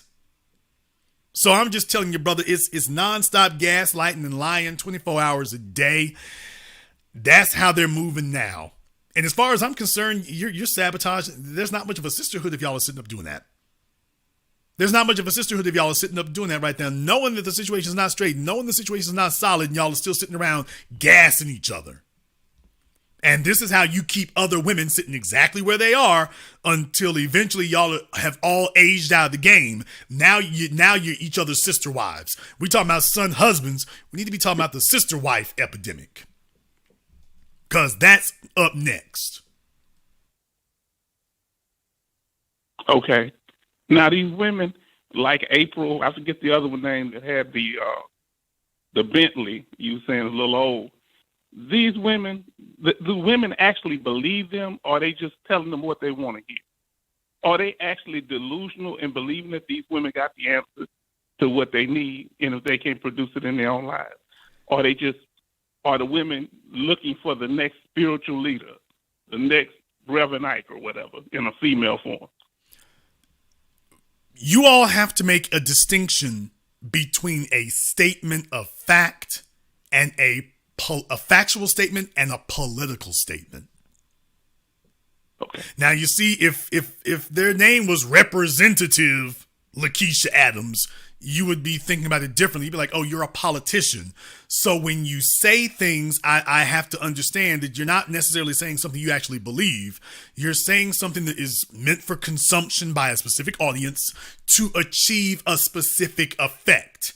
It may or may not be, quote unquote, factual. Most times it usually isn't. So if I said it like, when I say it like that, I hope you all understand. Women today are politicians. And they understand that there are a lot of, when a Kendra G does a program, they understand there's a lot of males watching. So they feel like they're safer in that environment, but they're not saying those things because they believe them. They're saying those things because that's what they want to have communicated. I didn't diss anybody on my program and whatnot, but like I say, since they've been given an opportunity about that. When you come on my program and tell me you can have it all, right after you've told me that the guy that allegedly was making $500,000 a year said that he could take you or leave you, that's your proof you can't have it all. But you're not saying you can have it all because you can have it all. You're saying you can have it all because that's a political statement. So they're telling you what they want you to believe. This isn't about what they believe. This isn't a statement for them. This is a statement for you. It's like going to a car dealership. They're hitting you with their ceiling. They're hitting you with their ceiling, and they're on code. Right. Women have learned to be on code with each other. They've learned that when you talk to men, hit them with your ceiling. This is power dynamics, fellas. This is not dating. This is power dynamics. Women understand when she talks to a man, hit him with your ceiling. You have nothing to lose by asking for it, telling him you need to have a Gucci bag. You have nothing to lose by offering. You have nothing to lose by suggesting it. He's either going to say yes or no, but he might say yes. You have nothing to lose by setting your price there. And if he doesn't meet that price, well, you can lay up with him and tell him, well, I really like you. So you see, in her mind, she's giving herself an escape clause. Well, yeah, he didn't meet any of the tangible requirements, but he's going to be none the wiser because he's going to be like, oh, she likes my personality. When in reality, she's jockeying for a better deal. So men need to understand today, especially in this politicized environment we're in, those are political statements. When they talk to Kendra G, it's not because they really believe it. That's a political statement meant for your digestion. That's a political statement meant for your consumption. The men at random watching, that's a statement meant for you. That's not a statement meant for her and other females. That's a statement meant for you to listen to. Oh, we the audience. Because yes, the men tuning into those programs, the women who call Kendra G, they are painfully aware that the majority of the audience, that a good number of the audience is male. They're painfully aware of it. So whenever they show up in front of each other, they present a certain way. They know how to present. So when they get asked these questions, that's what they say. That's why you got dog ass ugly females talking about I'm a 10. Now she's not saying that because she believes it. That's for your consumption, that she's telling you, no matter what you see, this is how I expect you to respond to me. Even if I don't have what you want, I still expect you to respond to me this way, and I'm not going to say anything different. So this is like going to a car lot and somebody's telling you I'm not going to move on my price. I was talking to a dealership about a vehicle here a few weeks ago. Man, they wanted to hit me with a $50,000 markup. They took a look at my financing, my credit, my income, and they were like, okay, we got the vehicle you want. Here's the MSRP. I'm just going to say the MSRP was big enough already. It was big enough you ain't going to get an extra 50. And then they said, and there's a $50,000 market adjustment. So let me get this straight. You're basically going to mark up the vehicle by $50,000 because you can. Simply because you can. Brother, let me tell you, I hung up the phone on them so damn fast. They've been emailing me. By the way, they've been emailing me. So clearly that $50,000 markup wasn't actually the price. Clearly that wasn't the price. But they sat up there and let me go through all this rigmarole with them. And then finally, when they hit me with that one, I left. And they didn't try to stop me at that time. So what I'm saying is obviously that was a political statement. That was a political statement that was being made for my consumption to make me believe, wow, this thing is really in demand. And if I don't do this, oh man, really in demand. Boy, they're charging that much. This must really be hot. I better take it before the markup is $80,000. And there were some dealerships that wanted 80. They had market adjustments of 80,000. Well, guess what? One wanted 50,000, another one wanted 80,000. All of them got 0,000. But just understand what you're hearing there. So women are very good negotiators. I've told y'all that from day one. Women are much better negotiators than men because they're taught from an early age to hit you with their ceiling. Fellas go in looking for the woman's floor. What's the bare minimum I can do? And the woman is like, the bare minimum, and the women are like, oh no, you're not going to start with your bare minimum you can give. You're going to start with the ceiling. I'm sorry, men go in looking for the bare minimum that they can receive. So they go in looking for a woman's floor of what she's going to give. Women go in demanding your ceiling of what you're going to give her. Women are very good negotiators in that regard. Very good. It's only once a man has a certain amount of life experience and a certain amount of socioeconomic leverage that he realizes, oh hell, this negotiation, she's just hitting me with the ceiling. You know why? Because it works. Women aren't doing it because it fails. They do it because it works. This is power dynamics. If women didn't succeed often enough to satisfy them, they wouldn't be doing it at all. They're doing it because that method, that tactic works. Even though you say women tend not to have game, would this be a type of female game? It's strategy. I wouldn't call it game. Okay. Because game is how you negotiate adversity. So women have a sales pitch, they have a tactic, but they don't have game. Men develop game by dealing with objections. Men develop game by dealing with obstacles. Females are used to it just being given to them. So by definition, they never actually acquire the ability to acquire game because they don't have to overcome anything. You're the one coming in. They're the ones being approached. So if they actually had to put in work, there's a couple of females right now, I'm trying to get them gained up. I'm looking at you, Linda, because they're not used to having to compete. So it's called game because game is competition. By definition, men have to learn how to compete. Women don't ever have to compete except for a man who's a producer. Now, if you've got a man of value, the higher the value goes, the more competitive they have to be. But typically speaking, most men are not high value. Typically speaking, they're not. So women don't really have to compete for them except in the looks department. You will find some guys who got much better looks than others, but that's generally handsome, good-looking guys are far more common than affluent guys. Good-looking men are far more common than affluent men. Y'all can go ahead and make that another Jasonism, but good-looking men are far more common than affluent men. What a good-looking guy demands of a woman is different than what an affluent man demands.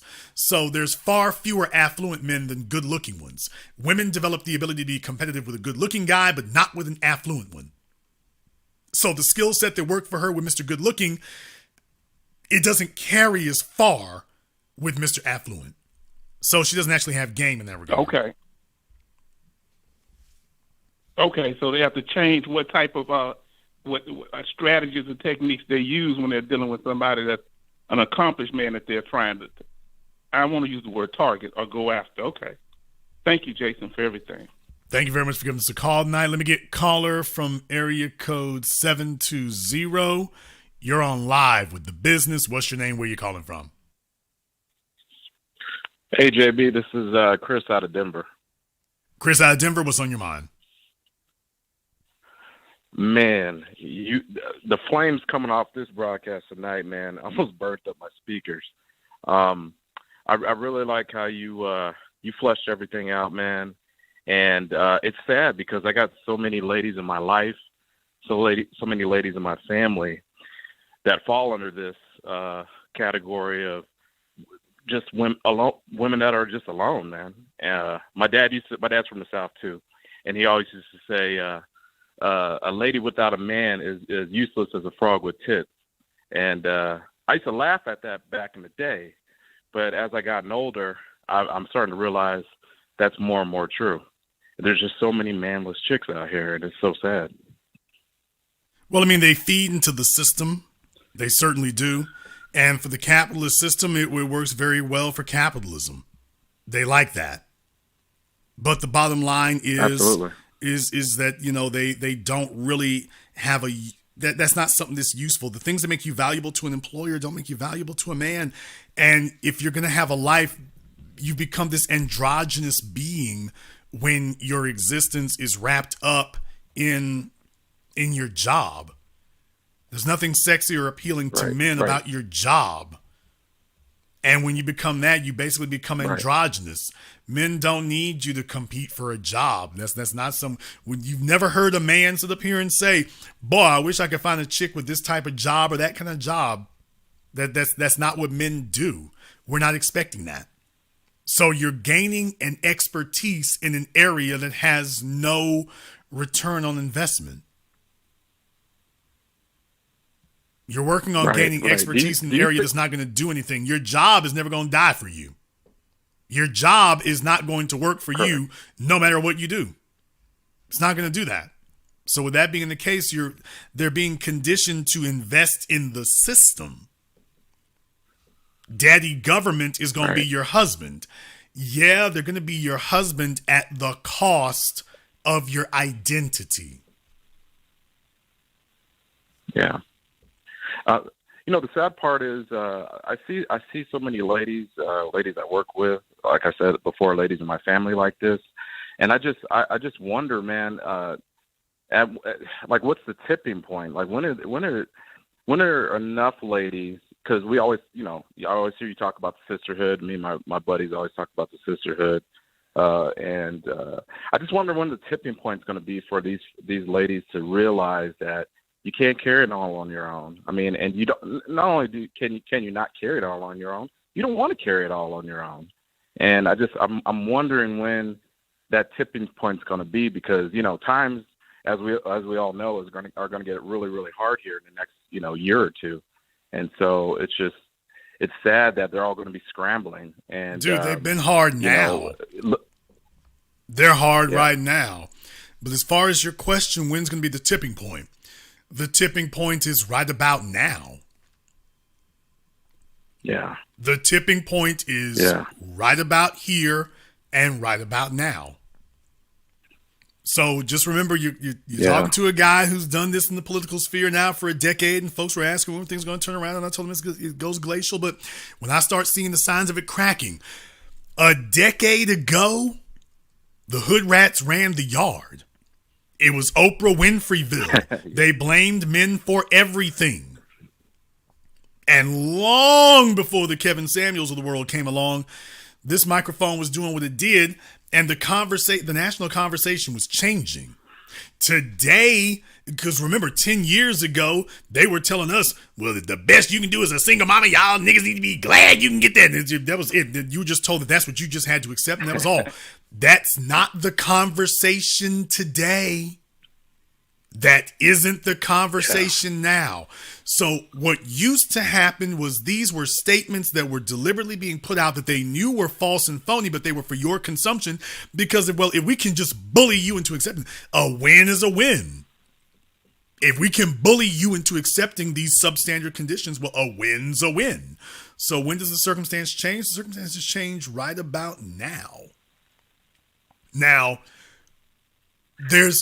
it's good to have a national conversation where the women have to be more honest, because that accountability thing has been the single biggest issue they have. Is become criminal. The extent to which they've taken their lack of accountability has really literally become criminal. Literally have a criminal feminist state. Yeah. But what's been lacking in the conversation, particularly in the last couple of years, except here, is a firm, unflinching, unwavering, uncompromising focus on what the men must do.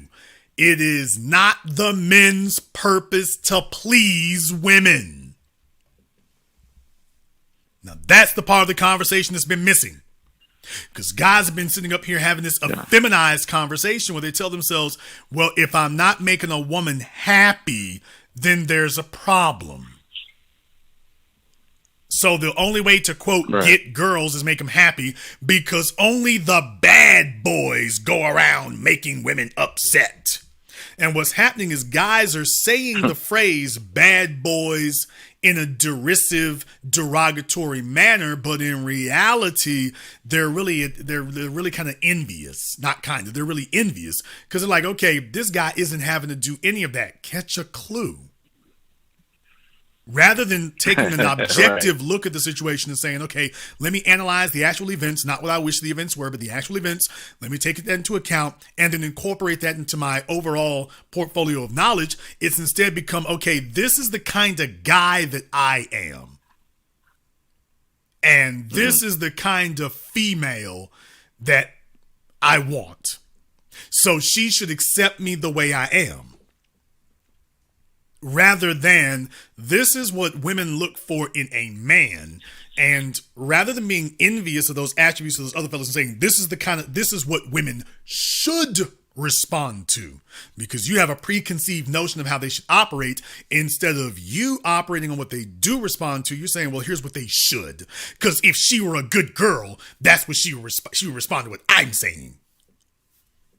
Rather than looking at the objective environment and saying, this is what they respond to. And then demonstrating that you are the best option. And then once you do that, if you wish to influence somebody's behavior, you've got to show them that the best way to get what they want is by giving you what you want. But that's not what's happening. That's what happens when you don't have men in the home.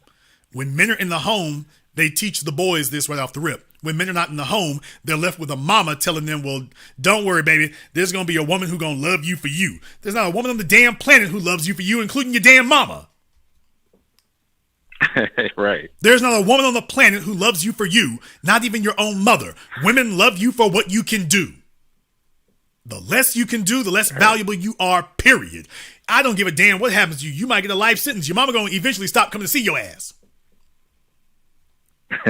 Yeah, exactly. Let's be very, very clear. And you can talk all that. you want to about your mama. If you get a life sentence, eventually she might see you for the first few weeks, but eventually she's going to stop coming to see you. Might stop taking your phone calls. So that's the bottom line. A man is valued for what he does. Now, by us avoiding that conversation, we've never actually talked about how to fix it. Stop trying to change women was the thing that I said the whole damn time. Stop trying to change them. It's impossible. That doesn't work. And that you've never been to a school of business, a school of negotiation, talk to a psychologist. Nobody tells you change other people by trying to influence them. You change other people by changing the environment that they come into when they deal with you. That's how you change the reactions of other people. Trying to move them, you're only going to make marginal progress at that. Change yourself, and it will demand a change from them. But that's the key ingredient and the key segment of the conversation that's been missing. That's the key component that has been missing for the last couple of years, except here. Because that component takes a lot of damn hard work. You want to enter the top 20% of men? You can't be the average dude just sitting around saying, well, they're good enough dude. That ain't gonna make it. You can't enter the average top 20% of intelligence, of income, of assertiveness. You can't enter the top 10% of anything by being the average dude and putting in a little bit of work. To enter the top 10%, that's hard work. And when you've got a bunch of effeminized beta boys out here, they're trying to figure out how not to chip their toenails. And then he gets upset because the dude that his female is willing to lay down, no questions asked, is the fellow who doesn't give a damn about any of that.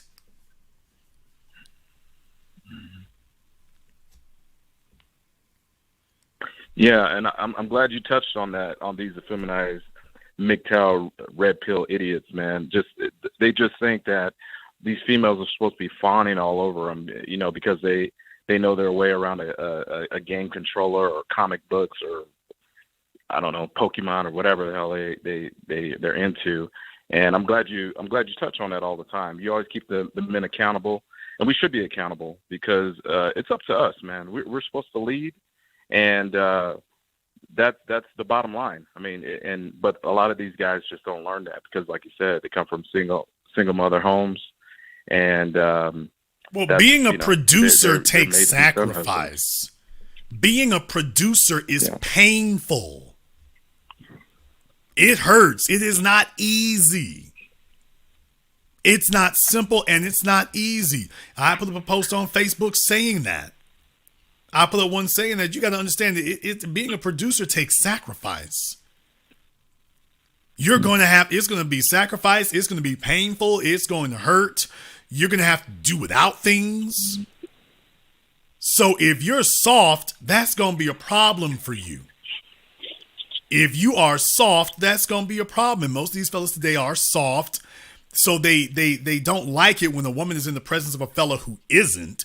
And rather than being introspective and saying, okay, let me take a look and see what the holes in my game are, he instead says, she shouldn't like that. She shouldn't want a guy who's like that. You should take care of that. I put a post that said, being an affluent man takes tough skin. Betas can't stand pain, sacrifice, or hardship, but success requires that. Success requires pain, sacrifice, hardship. Success requires that. And if you're determined to avoid it, then guess what? You're actually becoming the kind of guy they don't even want to be around, because those are masculine traits. Enduring hardship is a masculine trait. A woman isn't going to tell you to do that. She's not going to tell you, you know what you really need to do is get some more knocks and scrapes. She's not going to tell you that. She's just going to avoid you when she sees you're the kind of guy who can't stand knocks and scrapes. I'll let you have the last word. Well, JB, I appreciate everything, man. I've been on your Patreon for a little over a year, and I appreciate all the game on there. I appreciate all the game that you kick to us many times a week, and yeah, I just want to. I've turned so many dudes onto you, man, and they go, wow, man, wow, I need to step my game up, and that's all I can do, man. And so I appreciate everything, and thank you for taking my call. Thank you very much for giving us a call tonight. Let me get caller from area code 646. You're on live with The Business. What's your name? Where you calling from? Hi, Jason. It's Jackie or Jacqueline. Hello, Jacqueline.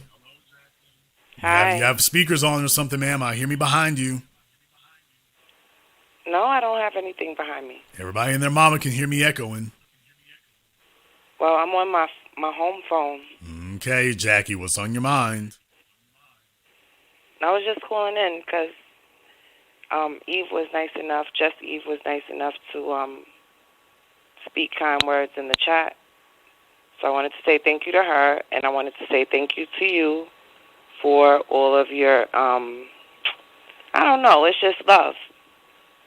It's just pure love. And I did everything, basically I took all your advice several months ago, and I feel great. And I look great, too. Well, I'm glad to hear and that. Well. We need an update on that.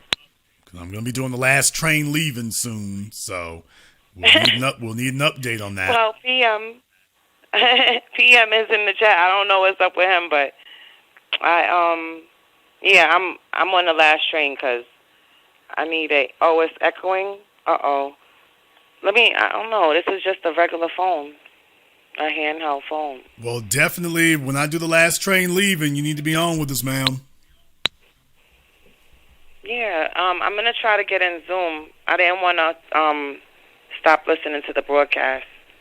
Okay. So, last train leaving, because y'all know, after I do the last train leaving, next up after that's the discount bin. So what does that mean, Jason? You already know what that means. If you miss the last train leaving, next stop is the dollar store.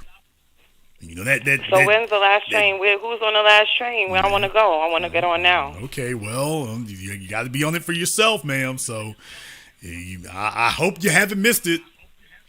That's all I can tell you. I hope you haven't missed it.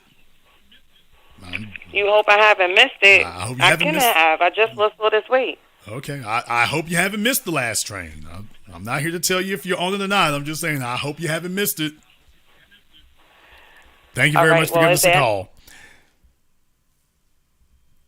Yeah, I hope you haven't missed it there. There's a lot of folks there who don't understand. That's what I'm telling you right now. I'm doing the last train leaving, but the philosophy is being updated because after the last train comes the discount bin. Big shout out here to my man Vinny 01. I see you on the Cash App, Vinny. I appreciate your support. Let me get caller from area code 646. You're on live with The Business. What's your name? Where you calling from? Hi, Jason. My name is Perry, and I'm from Brooklyn, New York. All right, Perry, what's on your mind? Okay, so I was told by your mods to call in. So I am agreeing with everything you're saying when it comes to, how nowadays women, we cannot be stay-at-home women. Same thing for men. Basically, what I'm trying to say is like with men, how they choose women, you can't look at a woman just for her looks. You can't just choose off of potential. A woman has to bring something to the table too, especially in this day and age where everything is up and whatnot. Like with too much, at stake, you don't want to just be out here just dealing with women who just look good just because and that, can just sit around and, same thing with women. You can't just be with a man who just playing video games all day. Y'all got to be productive. Y'all got to be bringing something to the table. Here's the thing, okay? Because we have to have a realistic conversation about these things. Before you allow, you have to have some type of criterion for allowing people to be in your company. There has to be some type of criterion. There has to be something. It can't just be anybody and everybody who wants to be in your company or wants to be around you can be around you. It can't be that. No. It's got to be that there's some. Well, slow down. It's got to be that there's some type of criterion or some baseline. There's got to be a baseline for why you allow someone into your company. In other words, an insurance policy against wasting your time. Now, for women, the insurance policy against a man wasting her time is, well, let me run them pockets. At least if there's a financial incentive, at least there's an insurance policy against this just being a total waste of my time. At least I'm going to get something tangible. Well, for men, the insurance policy against something being a waste of our time is, well, at least you got something to lay up with potentially. Or at least she looks good on your arm. That's the insurance policy against wasting your time. It's a baseline.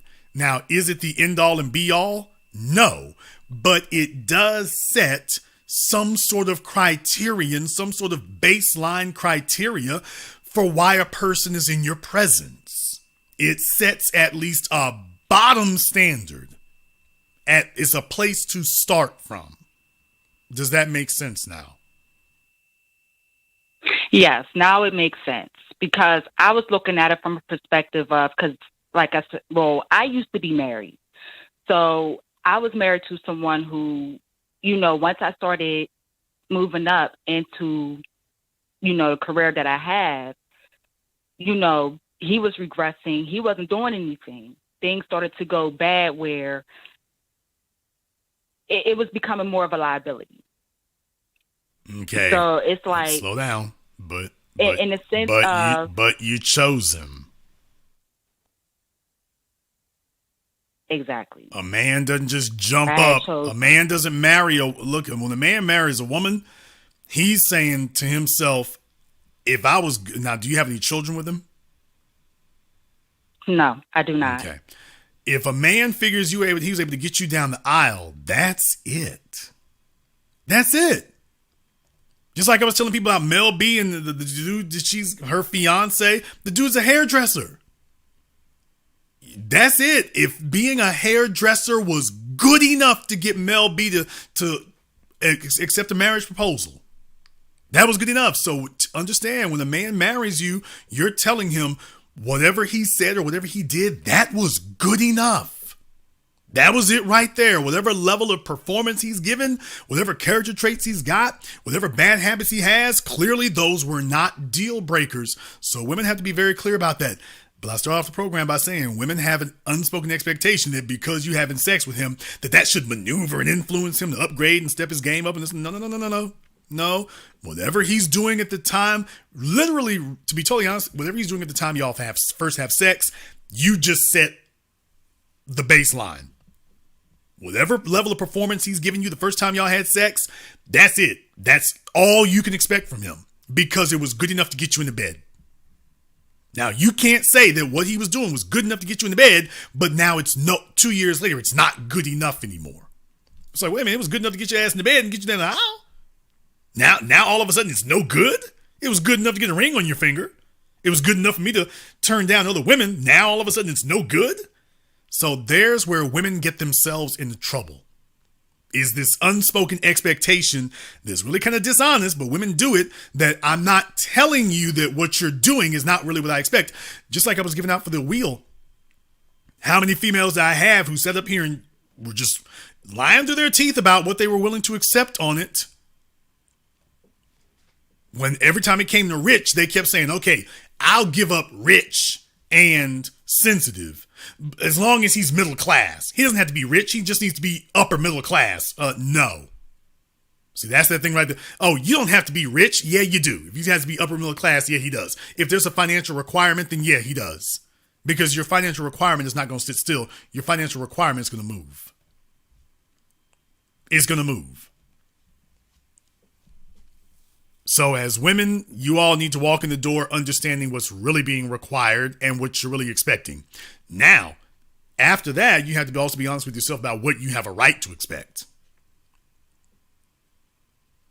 A lot of folks out there got caviar eyes, and it's like, okay, baby, but you got a spam body. So I don't know if caviar is on the menu. But as women, being very much in touch with that and understanding, hey, whatever was good enough then, that's probably gonna be all he's ever gonna do. Unless he's just a guy who is just already driven and that's just the life he's living. But then again, that was the way you met him. So if he was a guy who was already on the ascension, well, that's what you're gonna have. If you're with a guy who's okay being where he is, you got that too. And no amount of time and sex and anything else is going to start adjusting that. There's where women get upset. Because she's like, hey, nigga, I'm investing years and perfectly good vagina in you and ain't nothing upgrading. Well, yeah, you got what you paid for. And that can be a bitter pill to swallow when you realize, I'll be damned, there just went my 20s. That was the height of my negotiating ability. That was the height of my bargaining posture. Yeah, it kind of was.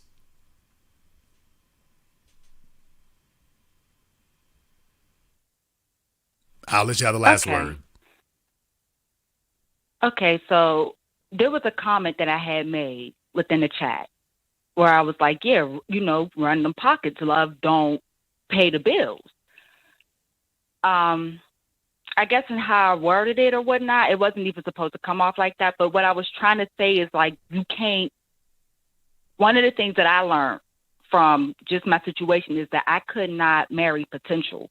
Now figuring out, I should have placed more of a higher value. I should have placed more of a standard. I should have started with that and not even allow for any type of chaos to even ensue. So, it's taking accountability on my part with that. So that was all I wanted to say. How old are you? I'm 31. Okay. She's 31. She has no children. You live in New York? Mm-hmm. Okay. Which borough? Brooklyn. Okay. I'm getting gentrified over there too, by the way. She's 31. You already know. I recommend you get your ticket.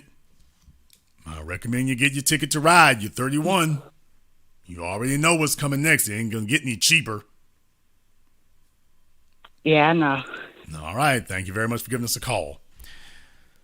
Let me see. I got some folks here on the line, but okay, I did have a person on Zoom. By the way, I was just about to get to you on Zoom, so they hung up. Anyway, let me get, I think I got a international caller here from country code 276. You're on live with The Business. What's your name? Where you calling from?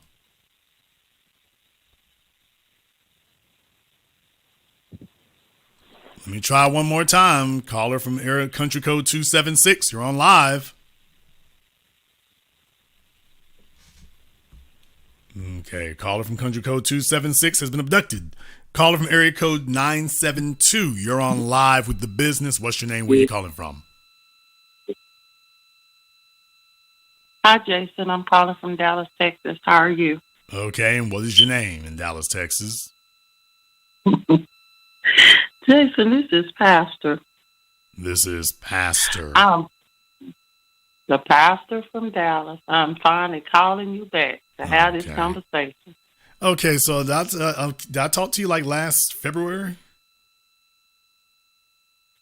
No, it ain't been that long. It's probably been about 4 months since we talked, maybe 5. Okay, and what's on our mind? Well, I was listening to a lot of things that you were saying, Jason. But a lot of times, it's not even us women. A lot of times, it is the men. The men that don't want to commit.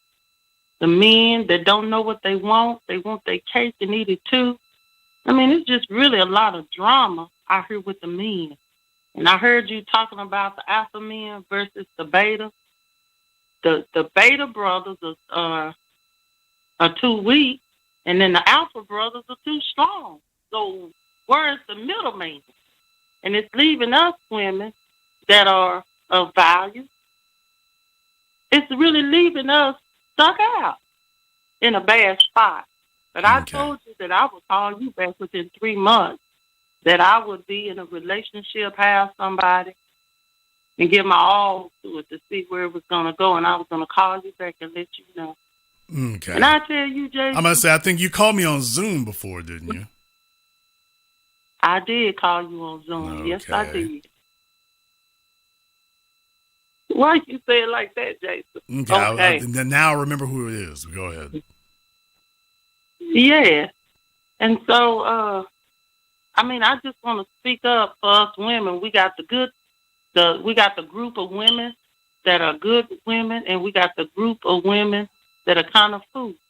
But I can just really talk for the group of women that are some good, decent women.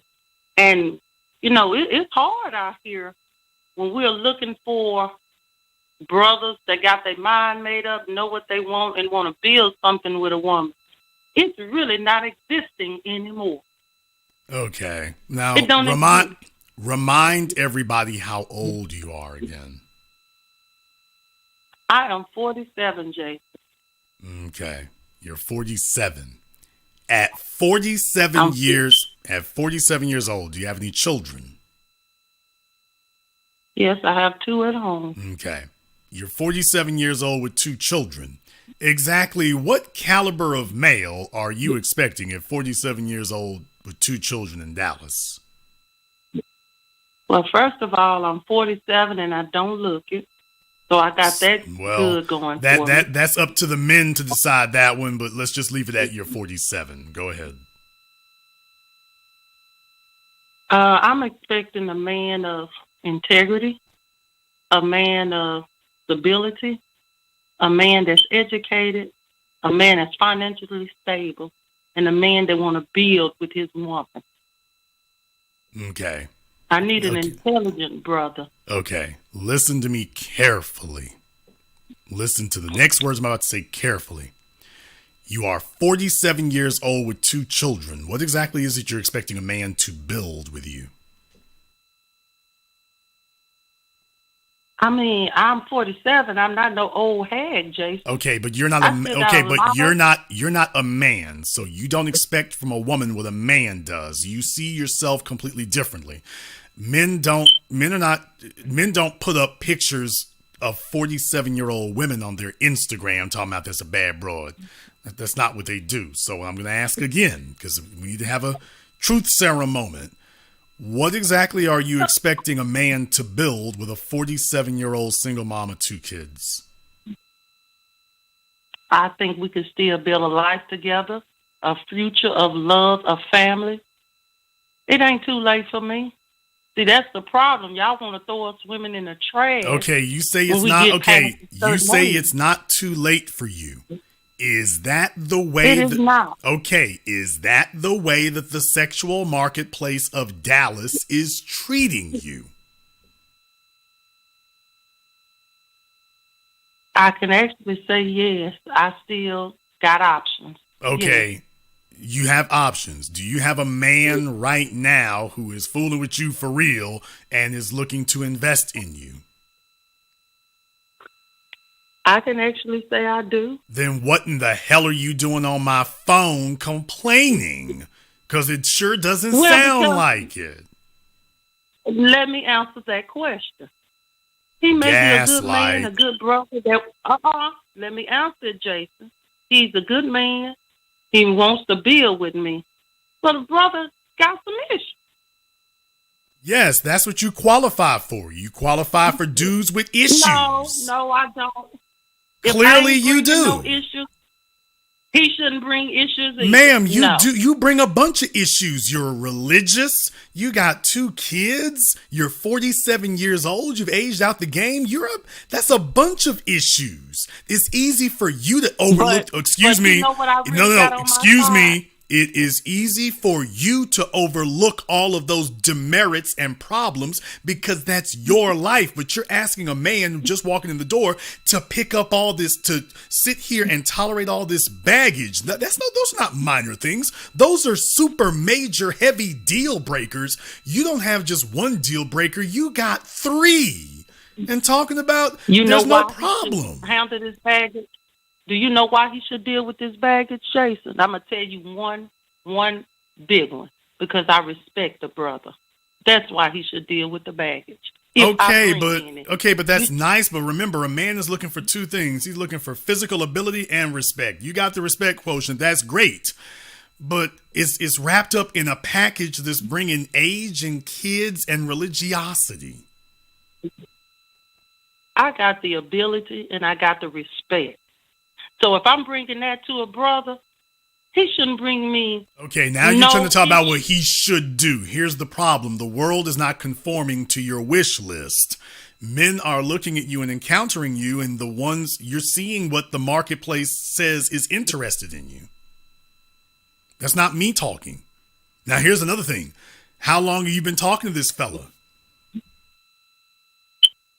Almost a year. At the door of it. Great. Is he physical? Does he have any physical handicaps? No, he's in good health, but the brother okay, here's the thing. Okay, he's in good health, okay, but does he have any physical disabilities or anything like that? No. Is he he won't commit. Is he capable and handy? Yes. Has he offered to be capable and handy to you? Yes. Okay, then why in the hell hasn't he gotten up on the ladder to go change that damn battery in that smoke alarm? If that's a true statement, baby, you gaslighting your way through life. I don't know who in the hell you think you're sitting up here fooling people. You're gaslighting your way through life, ma'am. Jason, hold on. You won't even give me a chance. I gave you a chance. You're gaslighting your way through life. If this man really fooled with you, if he was really capable and handy and fooled with you for real, then that thing wouldn't have been chirping the moment you got on the phone, ma'am. You can't fool the world now. Man, the problem is the nigga work all the time. No, he don't want to commit. And I am a good woman. But that's what you, that's what you qualify for. Jason, wait a minute. That is not what I qualify for. Have you been able to get better? That's up to the men to decide. And the men, hold on, the men have told me, I respect men, I'm a nice-looking woman, and I know my value.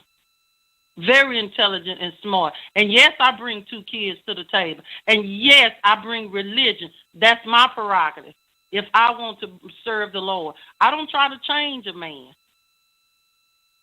My deal is when I come into a relationship, it's for us to work together and build, and I respect you as the man, as long as you stay in your place as a man.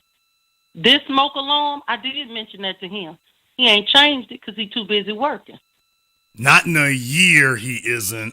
That literally takes 2 minutes to change out. He ain't that busy for a year. You know what? I'm about to say, call him up and tell him, you ain't that busy, brother. That's what I'm talking about. Okay, if he's that busy, it's because he ain't trying to see you like that. But you already know that. Well, if he ain't, wait. If he ain't trying to see me like that, then why he always on my line? Because you just want, because you answer the phone, he's struggling, and you are what he qualifies for. So the both of you are dissatisfied. The both of you are dissatisfied, but in reality, this is what the both of you qualify for. He qualifies for No, you. I don't He's not qualify. happy he's not happy No. with it, but you're what he qualifies for. At this station in life where he's at, he qualifies for a 47-year-old plus size single mom with 2 kids in Dallas, Texas. And you qualify for a Rolling Stone. Oh, wait, did I just hear you say? Oh, you know what? I haven't seen you since we last talked, so I better not say that. I haven't seen you since we last talked, but I feel pretty confident. But in any case, what I will tell you is, ma'am, if the marketplace was offering more, this wouldn't even be a conversation. You'd already be on it. Dallas is a huge. Dallas is a city that's huge and exploding and everything else, baby. If you qualify for more, you'd be ma'am. You got all your options look the same. You talking about you got several options? No, you don't. If all the options are the same, no, they don't. Then why? They really don't. Jason. Okay, they don't look the same, but the problem is, do you have a better option than him? Okay, then you don't have a better option. You're irrational. I do got a better option. You don't have a. If you did, then why aren't you with them? Steve, oh God, I'm really to the point. It ain't gonna get no better with you men because of where we heading. Ma'am, it's not going to get any better with the men because it's not going to get any better with you. You're not going to get any young. Okay, listen. You're not going to get any young. The things that we value as men, you don't have them anymore. You're not going to get any young. You're not going to get men value the 5 things I've been telling you all about for years. We value youth, looks, a clean slate, attitude, and coachability. You're not young anymore. You don't have youthful looks anymore. You are not a clean slate. And because of your religiosity, take a look at how you're arguing with me on the phone now. You're not coachable. So men are encountering you and they're like, hey, why would I put that money or investment or time into her? Can I find something that's 30? So you're sitting up here believing these things about yourself, and you can't get the men to play along with you. So that guy you talking about, yes, ma'am, that is what a single mom of 47 years old who's religious can expect. Yes, those are the kind of guys who are checking for you. Yes. For you and every other woman under your circumstances, that's the kind of man who deals with women like y'all. The rest of us, no, that's what you complain about. Hey, what about the Jason Blacks? The Jason Blacks are not looking for a religious single mom.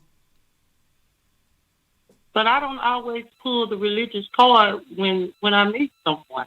Eventually, man, we can tell it dripping off of you. And even if it wasn't, eventually that shoe is going to drop. Once that shoe drops, it's like, oh, hell no. Because no man wants a woman sitting up here trying to tell him that she's got some religious trump card over his authority. But I don't operate that way. So says you.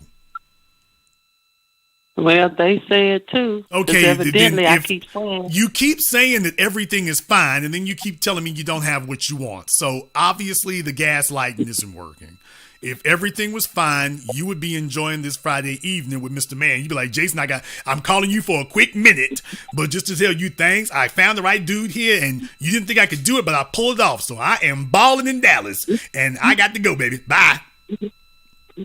Well, now that's what it would be like. The second you picked up the phone and I heard that damn smoke alarm chirp.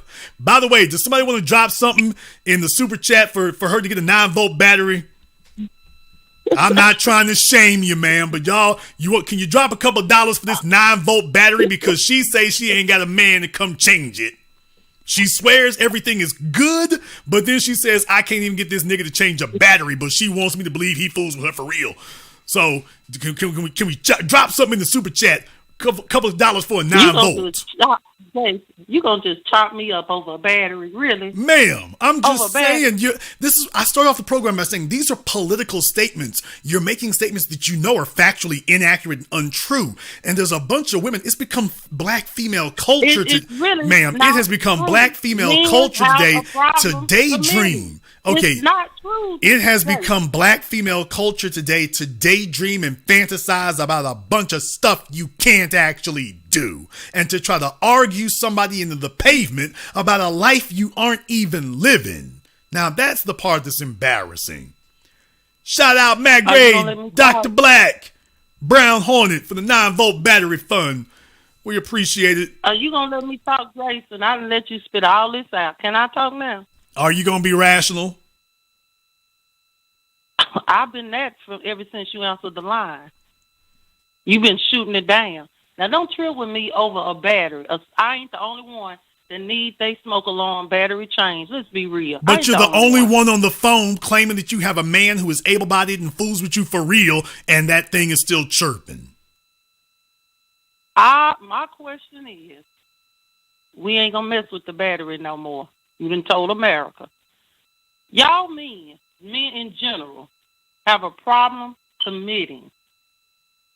Whether you don't commit because of financial issues, whether you don't commit because you want your cake and eat it too, whether you men don't commit because y'all don't want to tolerate us. It's a war going on with men and women all across America. And we women, we're tired of it. We just want a brother that ain't confused about himself, know what he wants, and build something with a good woman. And they do know what they want. You just don't want to accept that what you're offering is not what they want. Not the men you want. The men you desire, what you're offering is not what they want. That is not true, Jay. Okay, here's the problem. The problem is you're running up on these men half a century old, telling them, I'm half a century old with 2 kids. Welcome to the buffet. Now, that's what you're doing. Well, Jason, what you gonna say about the brother that was 35 that wanted me? That was too young, I thought. Okay, let me know. What about the 40-year-old brother? Let me know when you get an offer from a man that you find desirable for you, because you're just naming all people that you don't even want. So you're making my point for me. You're not making a point for yourself. When you gonna name somebody that you don't have an issue with? Because so far, the only thing you've been able to attract are men that you don't actually want. Stay positive. Thank you. That's the sisterhood right there. Stay positive. Sent $20 for another black female to get her life together on this 9-volt battery. So thank you very much. We appreciate that. Okay, why they gotta deposit money? I don't need them to deposit money. No, ma'am. I'm gonna see if I can hire a temp worker to come to your house and change that damn battery. Since the man you claim you got is never gonna do it. It's been a year, so I don't know where y'all go and do y'all's thing when you're intimate. But clearly, if it's at your house, that chirping ain't driving him nuts. Please. Okay, I'm gonna let you go and get me. I'm gonna let you get me tonight, Jason, about this battery, because you still don't want to hear me. You men don't want to. Man, we hear you just fine. It's the same thing I told you. But you men want a piece of tail. Y'all don't want a good woman. No, a man wants something that motivates him. And a 47-year-old single mom Jesus freak doesn't motivate a man. Did you just call me a freak, Jason? I said Jesus freak. Respectfully. Oh, Jesus respectfully. I'm not disrespecting your religion, but what I am saying is when you lead with that's the way that comes across. You just need to accept the reality. This isn't something you can negotiate or argue or debate over. This doesn't motivate a man. So what you're stuck with are the guys, you're complaining because the men you're dealing with are unmotivated. And I'm telling you, yes, that's unmotivated men are the ones who take up with a 47-year-old single mom fresh out of church. Yeah, he doesn't produce. He's not a motivated guy, which is why he doesn't produce. And you're upset because he's living the life of an unproductive male. Yes. Why do you want to use Jesus a freak on me? That is not what I offer a man. Okay. I offer him my intelligence. I offer him my heart. I offer him respect. Okay, but you're offering him that in the package of a 47-year-old single mom. Now you're not going to get over that hurdle. You're going to have to get a guy who's willing to accept that packaging in a world where a man of similar means can do better, and he knows it. The problem you have is all the men who talk to you are holding out for a better deal. And you know they won't commit. Well, no, and they shouldn't. They're holding out for a better deal. They holding out for a better deal. Okay. Yes, the exact same amount of money and time that they commit to you, they could commit to a chick who's 30 with no kids. So you'll do the fill the time. You'll do, ma'am. You already know that. Let's stop playing. You already know that's what the men are doing. That's the real problem. Stop all this nonsense. You already know that's what the men are doing. You already know it. No, because there are some men that love children. And yet, now, am I wrong on that? Yeah, and how many of them do you find desirable? There are men that love kids. That's not the question you were just asked. Who are those men that you find desirable? Where are they? Where are the men that I find desirable? The men that you claim love children so much, love your kids so much, where are they? Where are the men out there looking for a 47-year-old single mom that you would find desirable? Who are those men?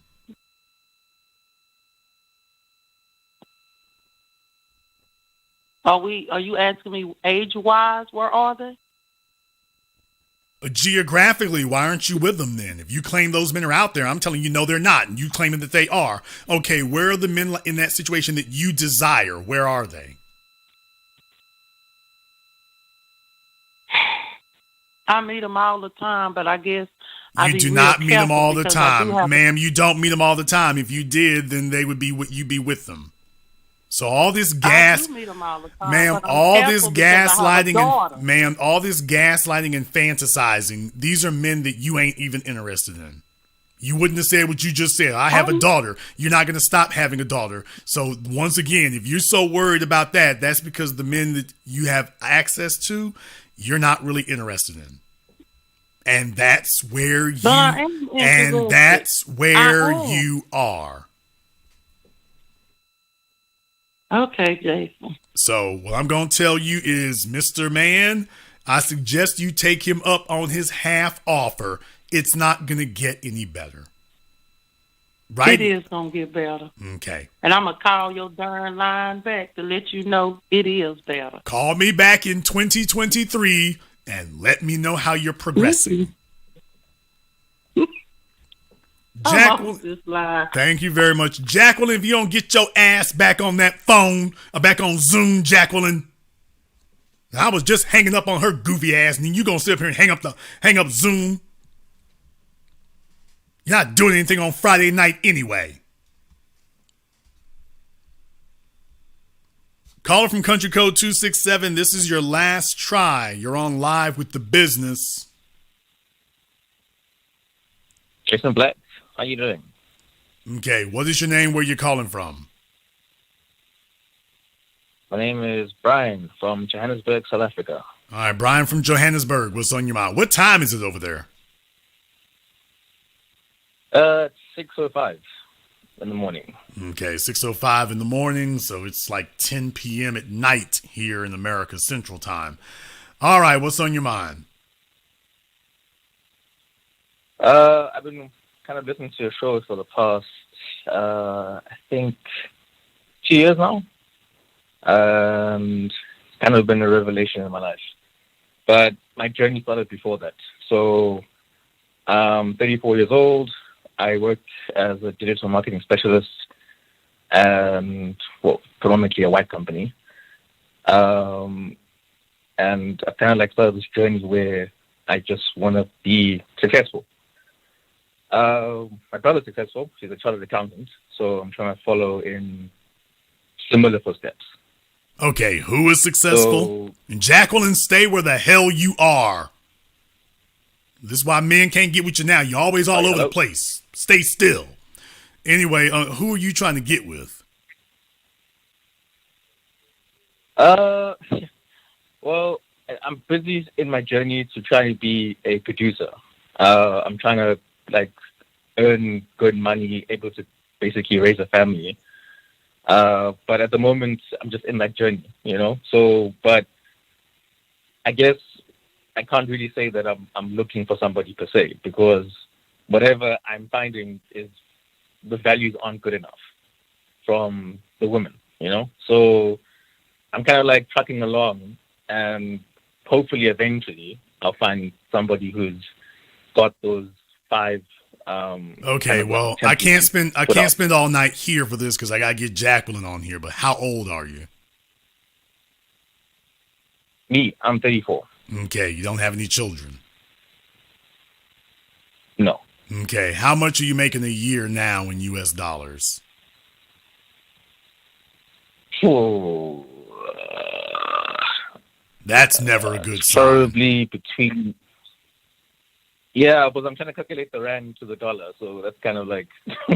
Everybody kind of knows. a difficult Everybody thing. knows how to calculate their income to dollars. The dollar is the reserve currency of the world. So let's not do that. How much do you make a year in U.S. dollars, sir? Probably 20K. Need I say more? So we gotta do some work to get our weight up, is what you need to do. Now, what exactly is it you do for a living? I work as a digital marketing specialist. I just started this career like this year. So Data marketing like specialist. That doesn't sound that data marketing specialist. No, that sounds like entry level, but you're not a skilled employee. We need to work on you doing something other than that. So might I interest you in a career in IT, sir, that has some upward mobility? How about we start there? And sorry, where? Let's start about talking about getting you a career in IT so we can actually get you straightened out, okay?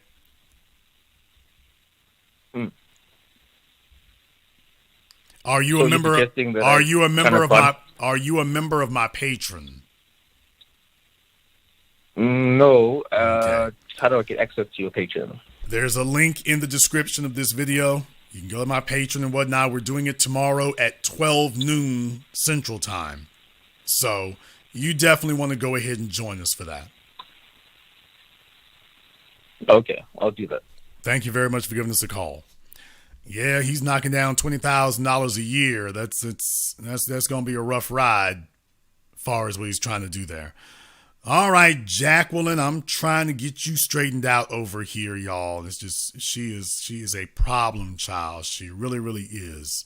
So, trying to be nice about it, but she is a problem child. Really? Yes, you are a problem child. All right, Jacqueline, we got you on here.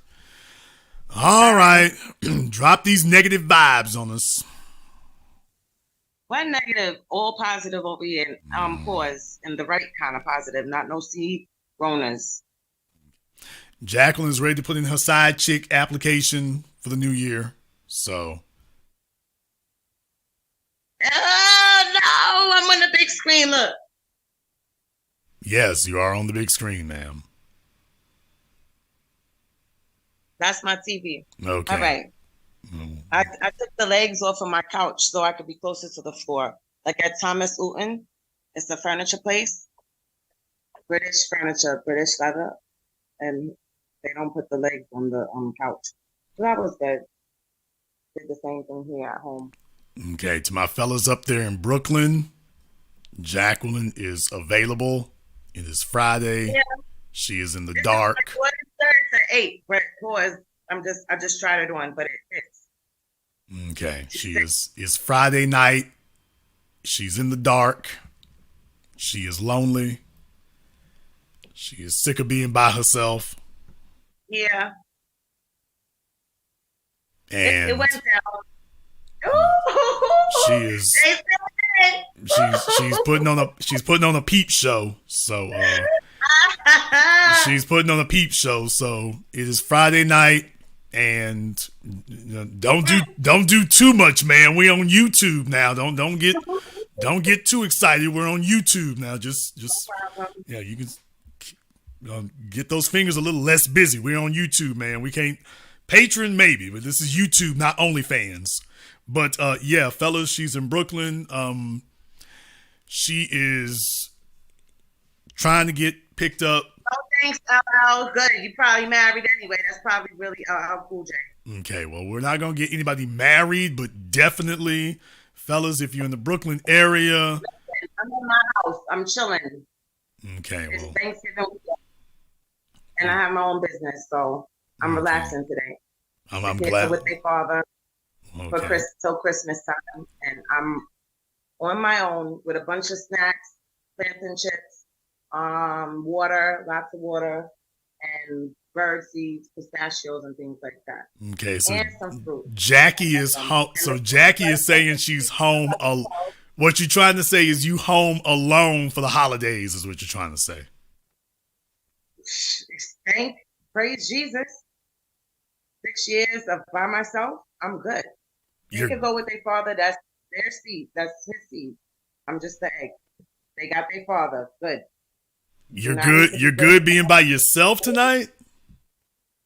Yeah. What's up, PM? Where you at? I'm not in Brooklyn. I'm actually in Harlem right now. Baby, if you don't quit lying on my damn phone, you are not happy being alone. Separate apartments, child, honey. Please. Okay, how many apartments are gonna hold your hand and snuggle you at night, ma'am? Listen, I want my man now. Where he at? Ma'am, he's probably trying to figure out. He was probably waiting for you to get rid of them kids. It's Cambria, Canoe. Only reason I got Dominican is because my grandparents were World War II and they met in DR and had my mother on GP. I get to set you up by her just because. That's the only reason why. But they from Alabama. Wesley, what's his name? Herman Wesley Jr., Herman Wesley Sr. from Alabama. Those are my grandparents. All right, fellas. So if you want to roll the dice on one of them Afro-Latinas in the New York area, you've been warned. You already know them Dominicans and Puerto Ricans. It always ends bad. World War II, sailor, my brother, Persian Gulf. You keep talking about World War II. The problem is if a man gets with you, it might be World War III. So I'm warning the fellas up front. She Dominican is going to be issues. I like to bowl. I like to go to Barnes and Nobles. I like to go to the movies. I like to chill. I like to eat chicken wings and sometimes a beer with it. I'm straight. Not too much beer though. Brother PM has dropped me a 5-spot so we can get you some candles. So we're gonna go to Bed Bath and Beyond and get her some candles up in there. So when she got the lights low, because she's letting y'all know the mood. I already priced them. They should cost me $170 with the discount from the man from there. Okay, well, to my fellas up there in the Harlem area, if you see a Dominican chick hanging out the window being lewd, that's probably Jacqueline.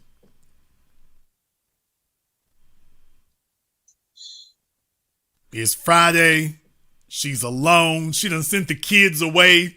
She should have sent an email early to say, Jason, if I get rid of the kids next weekend, what do you think will happen? I could have auctioned this off or something. So, to the fellas up there in Harlem, it's Friday. She wasn't expecting to be by herself. You shouldn't be moving around so much either. If you're going to find a burrow and stay there, Jacqueline. Find a burrow and stick with it. You move around too much. You're going from one burrow to another. Find a burrow and stick with it. Don't jump around. I'm sticking to Manhattan. I can't stand Brooklyn. Okay. See how that's working out. East New York is not for me. Because I have to advocate for myself and my kids too much. And I don't feel comfortable without a man. I just can't be out there like just yelling at people because they, just verbally nasty and disgusting. Bus drivers be knocking old people down, stopping so short at the bus stop. It's just terrible out there. It's a whole big thing. But that's why I've been off for almost 2 months? Off for Twitter, off for Facebook, everything. And just lost the weight. I had my what waist trainer, the one that, during the pandemic, all the ladies wanted. With the thighs and the arms, I bought the whole set, the what waist, and I lost. I went from a 3X coat to an extra large.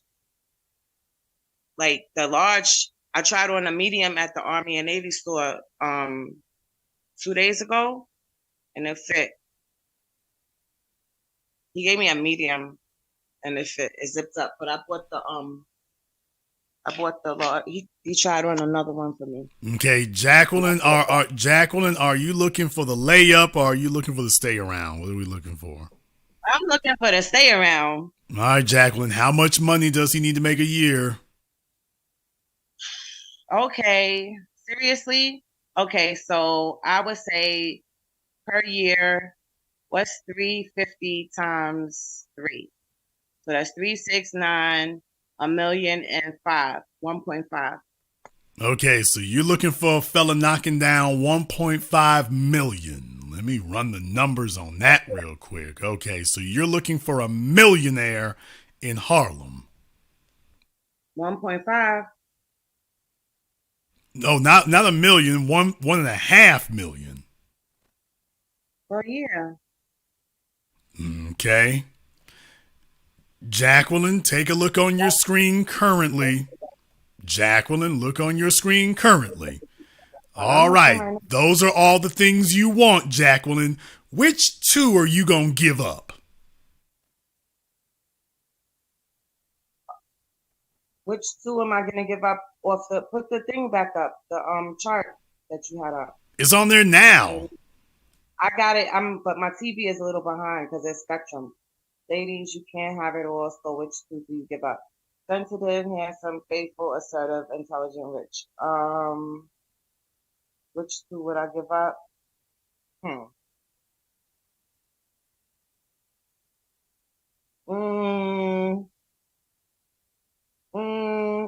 You're gonna hate me for this one, everybody in the chat room. But to be honest, I can't. Y'all gonna hate me. Faithful and sensitive. Okay, so you are willing to sacrifice faithful and sensitive. You are not Correct. willing to sacrifice rich, handsome, intelligent, or assertive. Correct. All right. Jacqueline, you know I love you. You know you're one of my favorite people. How old are you again, Jackie?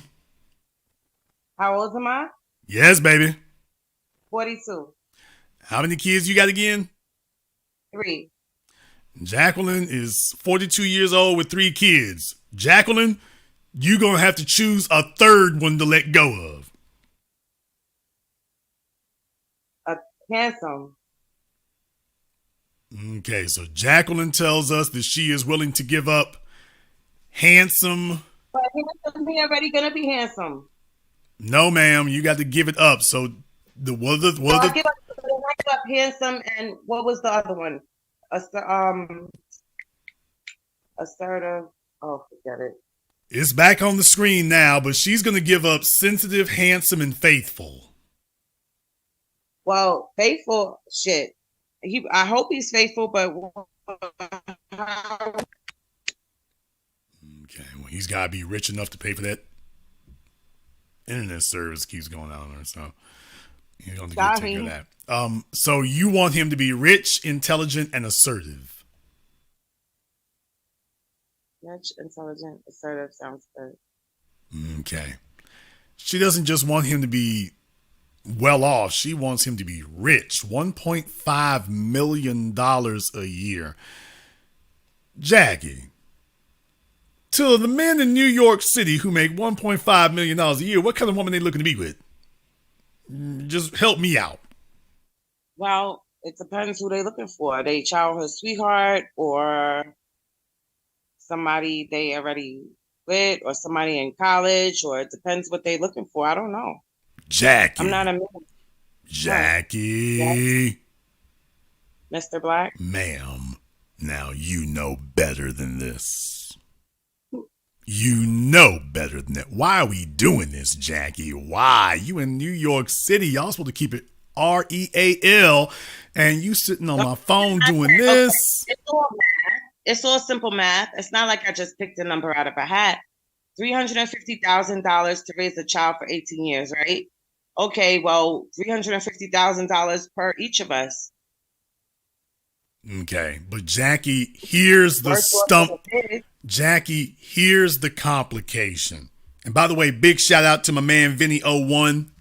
Once again, thank you very much. You're always holding it down for me. I appreciate you, brother. Too masculine for you. Okay. Sorry. Okay. I'm just a bright child. Ja- 3 Ja- years Jackie. old playing the violin. Jackie. 4 Here, years playing Jackie. Here's the the issue. so Jackie, take your meds. Here's the issue, Jackie. No man, sorry. All right, Jackie. Here's the issue. I can carry a firearm. Okay, here's the issue. No, don't do that.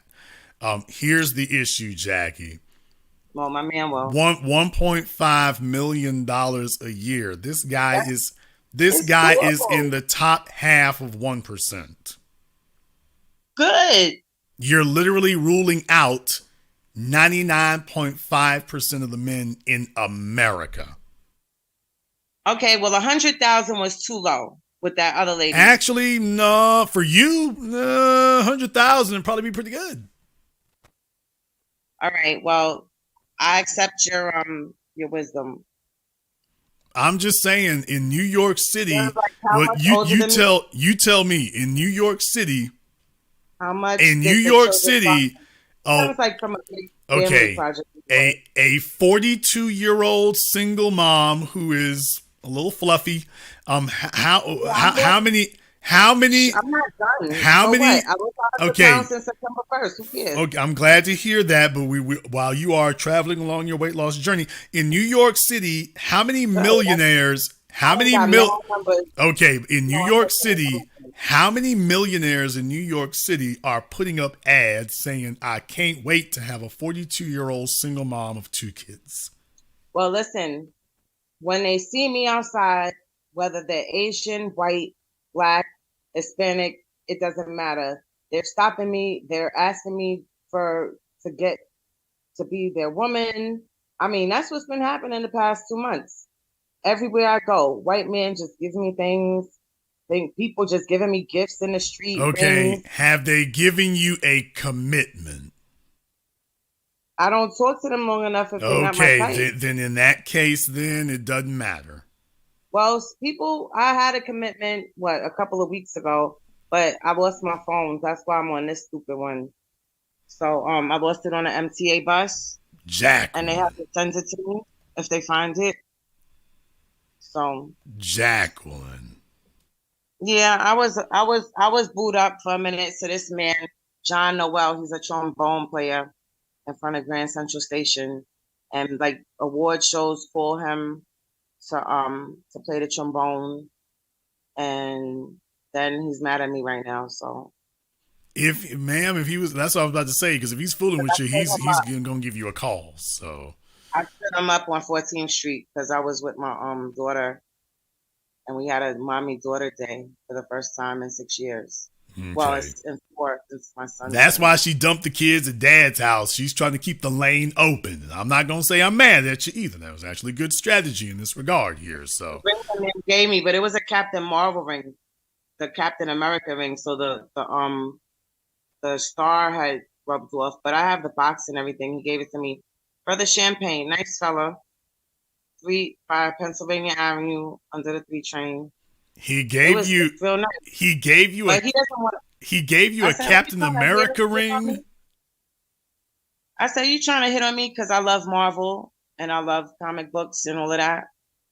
So I like going to the Marvel store in Midtown Manhattan. Well, I'm glad to hear that. Some men would take you to Jared's. He took you to Cracker Jack. So that's good. I'm glad to see he was thinking about the things you like. It was just a man in the street. It was just a man on the sidewalk. He wasn't like, I didn't know him. I just met him. He gave it to me the same day. And then he said, you see that poster over there? It was a picture of Bow Wow. 2 pictures of Bow Wow. He's like, oh, he gave me some Air Max sneakers. I was like, oh, that's dope. So I Instagrammed Bow Wow in his DM, took a picture of him, said, this man said you gave him some sneakers. That's really nice of you as a celebrity to do something nice and kind like that for a man that stutters real bad when he speaks and everything. So okay. I thought that was really nice. Well, Jackie, I'm glad you gave us a call here for Black Friday to let us know. Fellas, she's in New York. She's in Harlem. They always say lies, like I can't just be great. I understand. And I'm beautiful too in person. She needs a man. I'm in person, like the Chris Brown No Guidance video. She needs a man who's making $1.5 million a year. She needs that. She doesn't want it. She needs it. So, fellas, If you're not knocking Little. down $1.5 million, need not apply. You know how valuable I am? You are. Yeah, let me tell you. Mr. Black, did I tell you something? Did I tell you that within the past month and a half I've been gone, I found out that like any Williams, last name Williams that you know, I happen to be the matriarch. Like I found that out just because my Aunt Ruth passed away in 2018. And I'm like the youngest of the Williams kids, like the original Williams Valdez that came from Havana, Cuba, and Bahamas back in like 1850 census. Okay. Yeah, like so you're saying that you're related to all the people named Williams? No, anybody that's a Williams that is mulatto that came here to Miami-Dade. Because I was about to say, does that include, if you're related to all the Williams, does that include Billy D. Williams and Venus and Serena Williams? So at first I thought you were saying that, but no. I don't know. It's a little too close for comfort, if you ask me. Jackie, if I get a fella who makes $50,000 a year who's willing to talk to you, would that be acceptable? What, $50,000 a year from where? Ma'am, does it matter? I mean, I want to stay in New York. Okay, let me try this one more time. Does it matter? Ma'am, he has a job and a pulse. At the where? If I can find you a man who makes $50,000 a year, what does he offer? He has a job and a pulse. Oh, job and a pulse? Really? Yes, ma'am. I think I can swing that one. That's easy. I've been to that. I got that right now. Okay. Well, I think we can help you double up. At least I'm checking to see. I don't need no more doubles. Okay, I got men, brand new coats, and I'm holding out. I'm holding out for your millionaire, but just in case I can't swing that one, just in case I can't swing the millionaire, would you be willing to accept this consolation prize? You haven't mentioned PM one time. Like PM, I don't see any. I'm not even looking at the comments on my big 85-inch Q80T TV. Like I'm not even looking at the comments, but I don't see anything from PM. So I guess he was like, no, that's a dub. No, he sent $5. He wishes you well, but I'm thinking about your future here. So I'm just saying, just in case I can't get Mr. I'm not checking. I'm not pocket watching you, PM. You make $50,000, you good. If you still trying to holler, I'm not going to charge you. I'm not saying he is, but I'm just saying, just in case I can't get the millionaire to answer the phone. That's the kids. Okay, well, just in case Mr. Millionaire don't answer the phone, I just want to make sure I have a secondary backstop. I got a fallback position for you, so I'm pretty sure I can swing somebody with 50,000. Jason, what about you? You still single? Well, yes, ma'am. I mean, single isn't unmarried, yeah. Oh, wow. You talk to bitches. That's what they say. I don't talk to them as much as they talk to me, but trust me, I'll be taking side chick applications after the beginning of the year. Can't do it this year. I'm busy right now. There's a lot on my plate. I'm traveling around. I thought we were going to take applications. No, we're not. Hell, I thought we were going to do the company car thing, and then Jerome Powell messed up all my damn plans. So, y'all, for those of you who are wondering why I didn't go back and go do the company car thing or why I hadn't got that taken care of yet, Jerome Powell, between him and the BMW people, it messed up everything. So, yeah, between him, BMW, and Mercedes, forget about it. No company cars in 2022. We just going to do something different. So, until I get that straightened out, yeah, 2023, hopefully it goes better. So, Jacqueline, we'll keep an eye out and an ear out, and we're going to see if anything comes across my table, I will let you know. That's how I feel right now, Jason. Okay. That's very ladylike. Very ladylike, Jacqueline. Very ladylike. Just so you know, 2023 year, okay. Very ladylike, Jacqueline. Thank you very much. I found the problem already, by the way. All right, fellas, hurry, step right up. She needs somebody knocking down $1.5 million. She ain't bull jiving. Call from area code 410. You're on live with The Business. What's your name? Where you calling from? Hi, Jason. This is Shawnee's from Baltimore County, Maryland. Hello, Shanice. What's on your mind? I'm calling because the IT guy, I was recently messaging him. I don't know if I should give up on that. I am really close to giving up on that situation right there, but he's like the best prospect that I have. Sorry, I'm sick. But yeah, he's the best. He's not the only prospect, but I would say he's the best prospect and moving the slowest. Okay. Well, if you're asking me what you should do in that situation, it really, basically, you're going to have to demonstrate you have more than one option. Oh, well, I haven't texted him in months, so I guess that demonstrates that I'm very busy. I don't know how to demonstrate that I have more than one option. Okay, well, having more than one option means he's not the only person you can talk to. Okay. So it's good. I definitely. It's good if he's your prime candidate. Okay, that's fine. And if he contacts you, whatever, you should let him know you might be busy or whatever. So the real thing is whether or not you have one option. Because right now, if he's your prime candidate, but if you haven't demonstrated, not tell or whatever, if you haven't demonstrated you have more than one option, then yeah, that's going to be an issue. I feel like I demonstrated it a lot because I haven't really talked to him, but I did. One of the prospects is not at all, I wouldn't say much of a producer, but he is very, like he has other good qualities, so I don't want to like throw him away. I haven't made a move yet. I just told him like, let's just be friends. Well, there's the kiss of death. No, so that tells me everything about him and his desirability that I need to know. I told him let's be friends. Okay, that tells me everything. So yeah, he's not ugly. He's just awkward. He's not attractive enough for you to not say something crazy like that. Let's be friends. Wait a minute.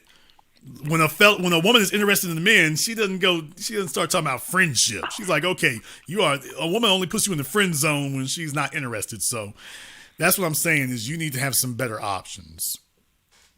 In the words of Huncho Jack, we need more options. My life is very, very complicated. I don't like to share it on the internet. Yes, it is, ma'am. I've been trying to straighten you out for a minute. Yes, it is. All this complication is the problem. I told you what the answer is. So, yes, we need more options. Okay. Well, I don't know how to get those options. I just came from Vegas for my birthday, but I really wasn't. It was just really fun. I meant to, like, you came from Vegas. You went to Vegas on your birthday with whom? It was like four other. 1, 2, 3. So I'm the fifth one. 4 other girls, like family members and a friend. Which guarantees what you won't have. No, she is not fat. She's actually a rather cute little chick. Wayward as hell. Wandering as hell, but she's actually a little cute little broad. And she's in her 20s, but she's unseasoned. She's unseasoned. She hadn't been shown the ropes. She don't know what she's doing. She's meeting people, but she can neither close in on the deal or close the deal. So that's the thing. She carried her ass to Vegas with a bunch of other ovaries and can't figure out why she came back alone. Let me find out. Of that group of 4 or 5 of y'all, who was the cutest one? We all were cute. And what you just said, that's the reason you can't close the deal. Right there. Okay. So I have to go with like ugly. No, what I'm saying is that if you cannot confidently say that you stood out, then what makes you think the men feel any differently? So what you just said, that's a little girl thing that you all say among each other, but that's not a compliment. What you're telling me is there was nothing special about you, so all you really did was go spend a bunch of money to go to Vegas, which is overpriced as hell to begin with. You're paying resort fees for any damn place you go. So like I say, by the way, there's better options than Vegas. I would never go there if I was looking for a man or to be noticed by one of any quality, because there are two places in America you do not go if you are looking to be noticed by a man of any quality: Miami and Las Vegas. Those are two resort cities. They're two party towns. You don't go to either one of those expecting to get anything other than laid on.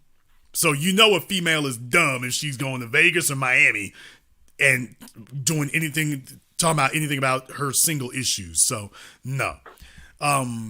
So I hope you enjoyed yourself in Vegas, but the bottom line is that's a symptom. Your time is valuable, and you would have Seattle. I'm not going to tell you where I'm in Seattle. I mean, I've been to Seattle, but what I am going to tell you is that it's the places that you go in particular. Your interests are not lining up. So your interests are the real problem. I'm afraid I'll stick you with a fella there and she's not going to know what to do anyway. So your interests are not lining up. Treat it like you did when you was chasing them white men. Treat it like that. You knew what to do then.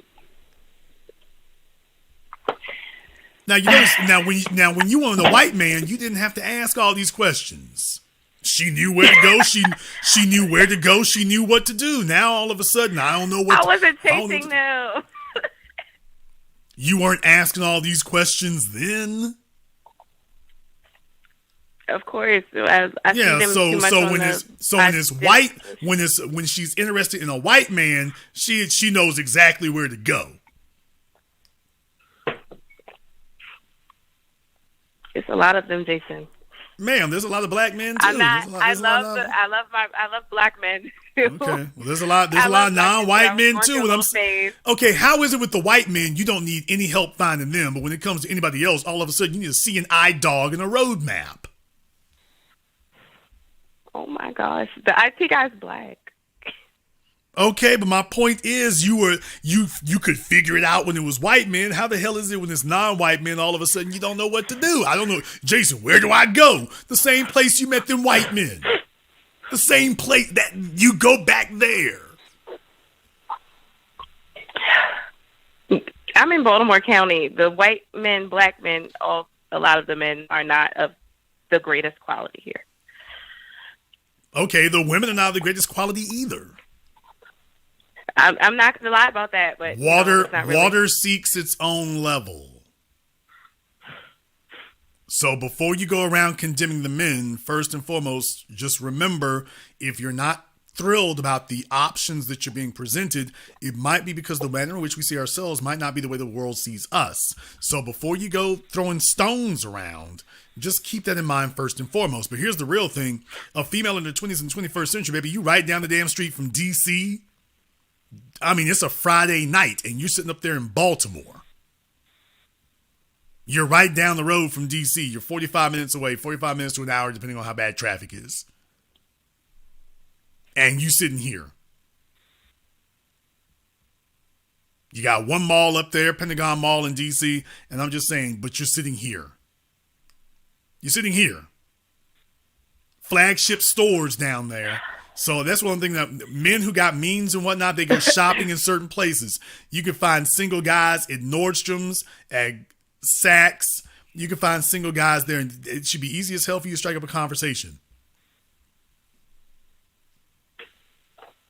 You're 20-something years old, you're young and single and ready to mingle. If he was white, you wouldn't have no problem approaching him. Hey, Zaddy. You run right up on him.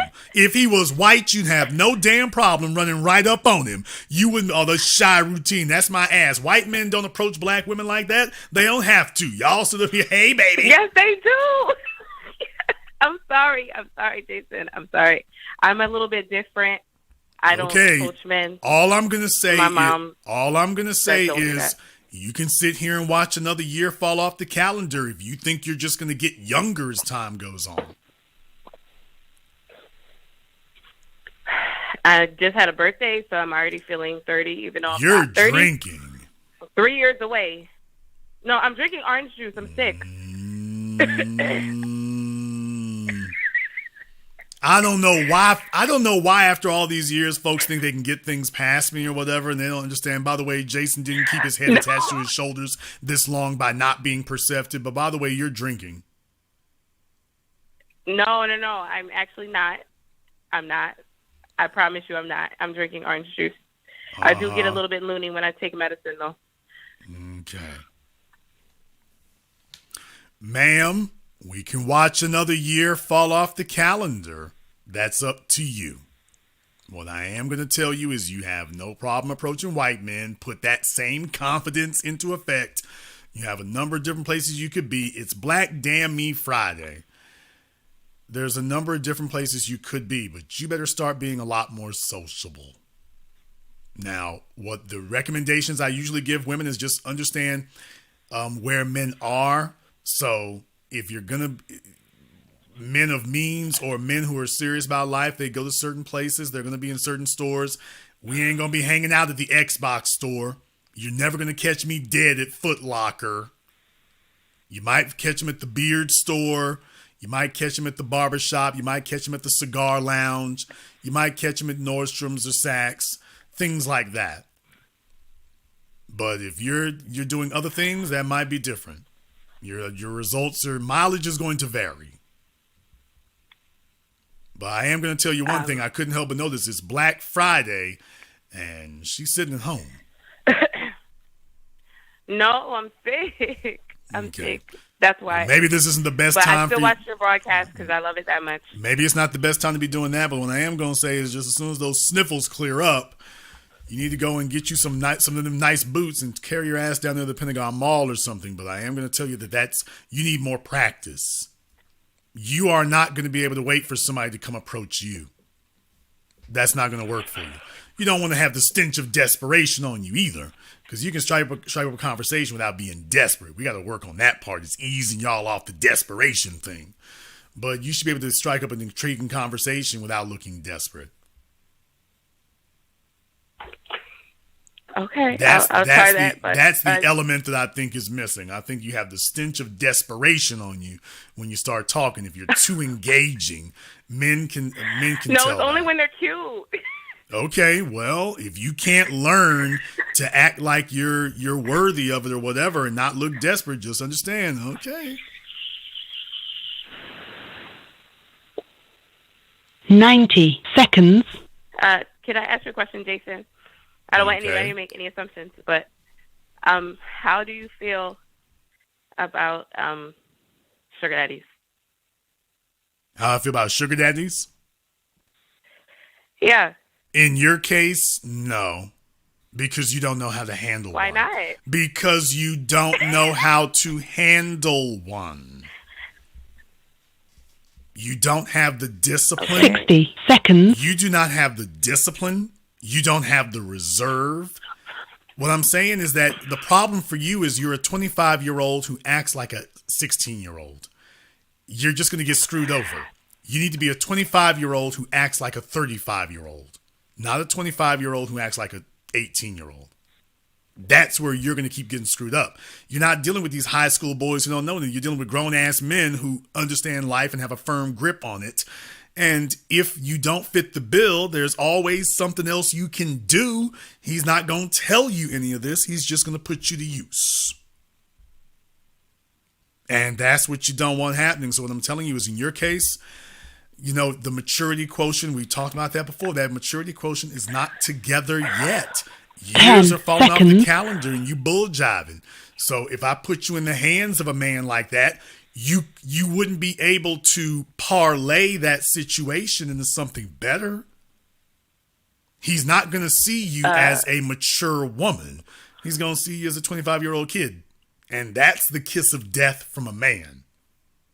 That's how we give y'all the kiss of death. For you all, it's friend zone. For us, it's I see you when I come through. That's the kiss of death with us. So I'm telling you that needs to be worked on. And we've been talking about that for a while and you're still playing about it. And I'm just letting you know, hey, these are your years falling off the calendar. Can I say something, Jason? Yes, you can. And then I'm going to take another call. Okay, I'll hurry up. So I am working on the maturity level. I am. I know I'm a little bit, I swear it's the medicine that I took for my cold because it made me a little bit loony. We got drugs in it. But what if I said I had a sugar daddy, but I didn't know how long I wanted to continue that? I don't know what you refer to as a sugar daddy is probably a seeking arrangements. I don't know what you refer to as that. What I am going to say is I don't think it's going to be very substantive. Because the real thing isn't whether or not you can get some dude to trick off on you. The real question is whether or not you can get a man to take a genuine interest and invest in you.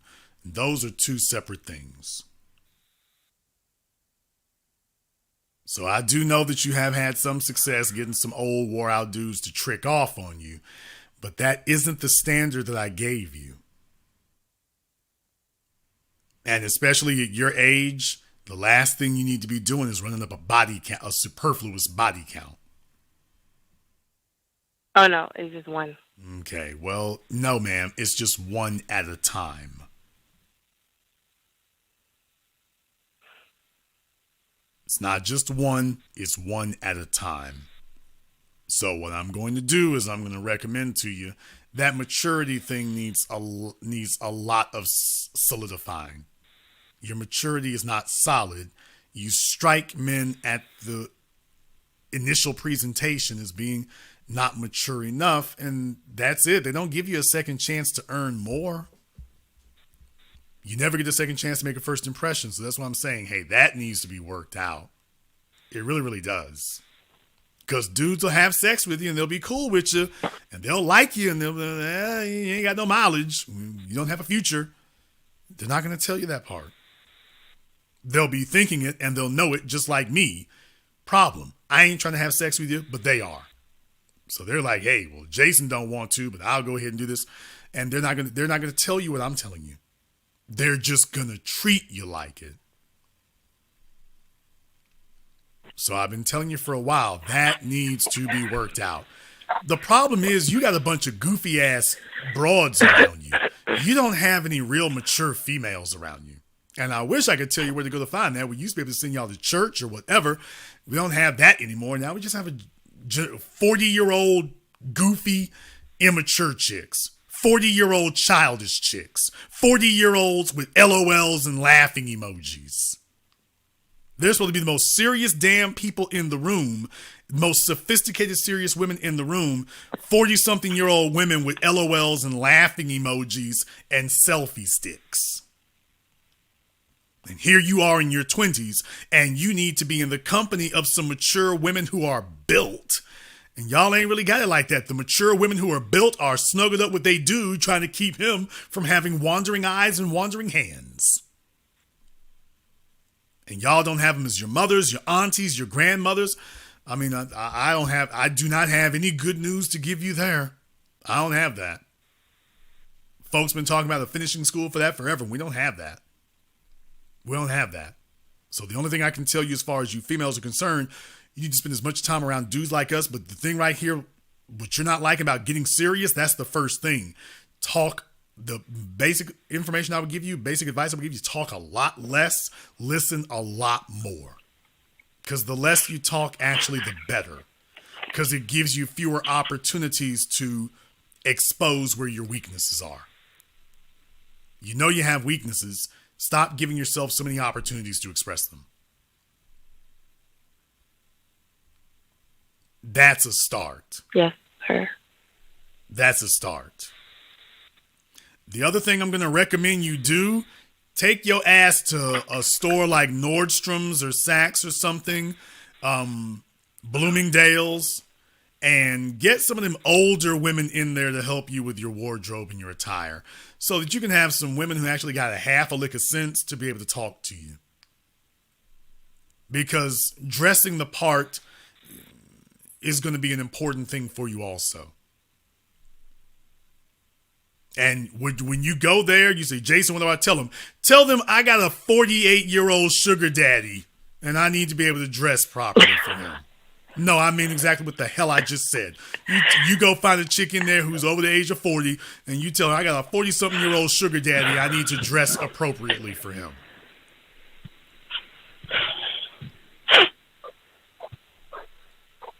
Start there. I'll say that. Yes, They're going to laugh at me, but... No, ma'am, they're not. No, they're not going to laugh at you. No, now you're exposing your immaturity. They're not going to laugh at you. Ma'am, they deal with this literally all the time. They deal with it. There's nothing that they haven't seen. There's nothing they haven't seen. There's nothing they haven't heard from women who make a lot more money than you. They make a lot more money, or they're with men who make a lot more money, or they're a lot better looking, or they're a lot more social. Baby, this is nothing they haven't seen before. They do this for a living. Anybody who's dealt with any of the cologne, I've dealt with the Tom Ford representatives and the Gucci representatives. There ain't nothing they haven't heard. From sugar daddies to foursomes. And don't talk to them too damn long, because they'll be offering you something, both the women and the men. So I recommend don't talk to them too damn long. But there ain't nothing they haven't seen. So what I'm saying is right now you don't know. This is your first time around the block. I got street signs. So this isn't my first time around the block. I got street signs after me. Nobody is going to... that right there, that what you just said, I'm just saying, if you knew better, you would know that's not the way it happens. You're going to say that, and that's going to be it, baby. They've seen it. They heard it. All they want to know is, what do you want? They're literally, they're not judging anything because they've been there. They've seen it. They've done it. There's no surprises. Tom Ford has a scent called effing fabulous. Give me a break. Give me a break. Y'all the ones don't know. They sell thongs and lingerie up in there. Do you think they think you're going to Bible study with that? Please. No. There's not a single female in there who thought you were buying thongs because you were going to summer camp. Not a single one. I don't know what you thought they were thinking. I assure you that wasn't on their minds. So if it were me, just tell them just like that. So they know exactly what the hell you're dealing with. Because here's the real thing, baby. You trying to get a sugar daddy. You talking to women up there who probably got a couple. There's the real problem. Folks with experience, they've been there and done that. So just be straight up with them about that. You're about to learn something.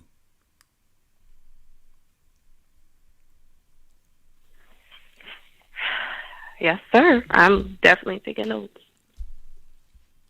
I remember one time I went to Bloomingdale's. I'm not going to tell you which one. Chick was in there and dead ringer for Kim Kardashian. Dead ringer. I mean, she put in a lot of work. Dead ringer for Kim. And I was like, okay, that's the person I want taking care of this part for the hair and makeup. I want you for that. I want you for that. So what I'm saying, there's nothing they hadn't seen.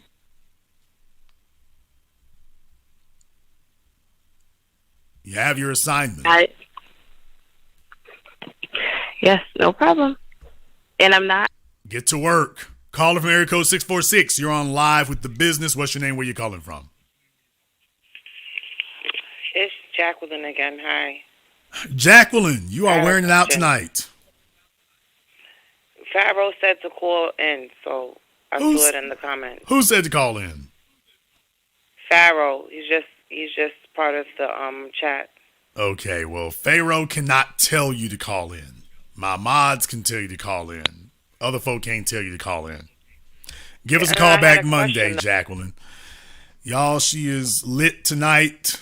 We can't do this all night here. We've been on for almost 4 hours. I let you Negroes ring me up in here for 4 hours. I'll let y'all do that. It's been almost 4 hours on Black Friday. Just because I've been traveling the country and things like that, that doesn't give y'all an opportunity to monopolize my evening. You might be alone. Well, anyway, my point is giving pieces of my soul out here. Hey, look, It's Truth Serum. It's new year, new time coming up here. Hopefully you have been making progress along the way for us to have a candid conversation about exactly what's going on. Going forward here, the years are falling off the calendar. You got choices to make.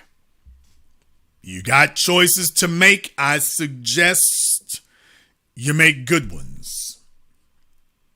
We're going to go ahead and wrap things up here tonight. I want to thank everyone who has contributed to tonight's program on PayPal, CashApp, Super Chat. Thank you all very much for showing your appreciation. Everybody who gave something here for the 9-volt battery fund, we appreciate that as well. Thank you, Big Shy here to Vinny V, and to everybody else who's contributed to the program here. And if you are new here to the business, welcome to the program that has laid the foundation upon which all of your red pill, MGTOW, high-value posers, alpha male wannabes, and all the rest of them have stealing and stolen and ripped off all their little philosophies. They got them from right here. You got it from the source. Click that red subscribe button. Click that yellow notification bell. Join us each and every time we are here. And if you haven't joined our Patreon, the link is in the description. You definitely want to go ahead and check it out. We'll be doing that tomorrow, 12 noon Central Time. Be there or be nowhere. And this concludes tonight's broadcast of The Business. I am your host, your brother, your humble servant, Mr. Jason Black. And until next time, my brothers and my sisters from around the world, remember, handle your business, or your business will handle you.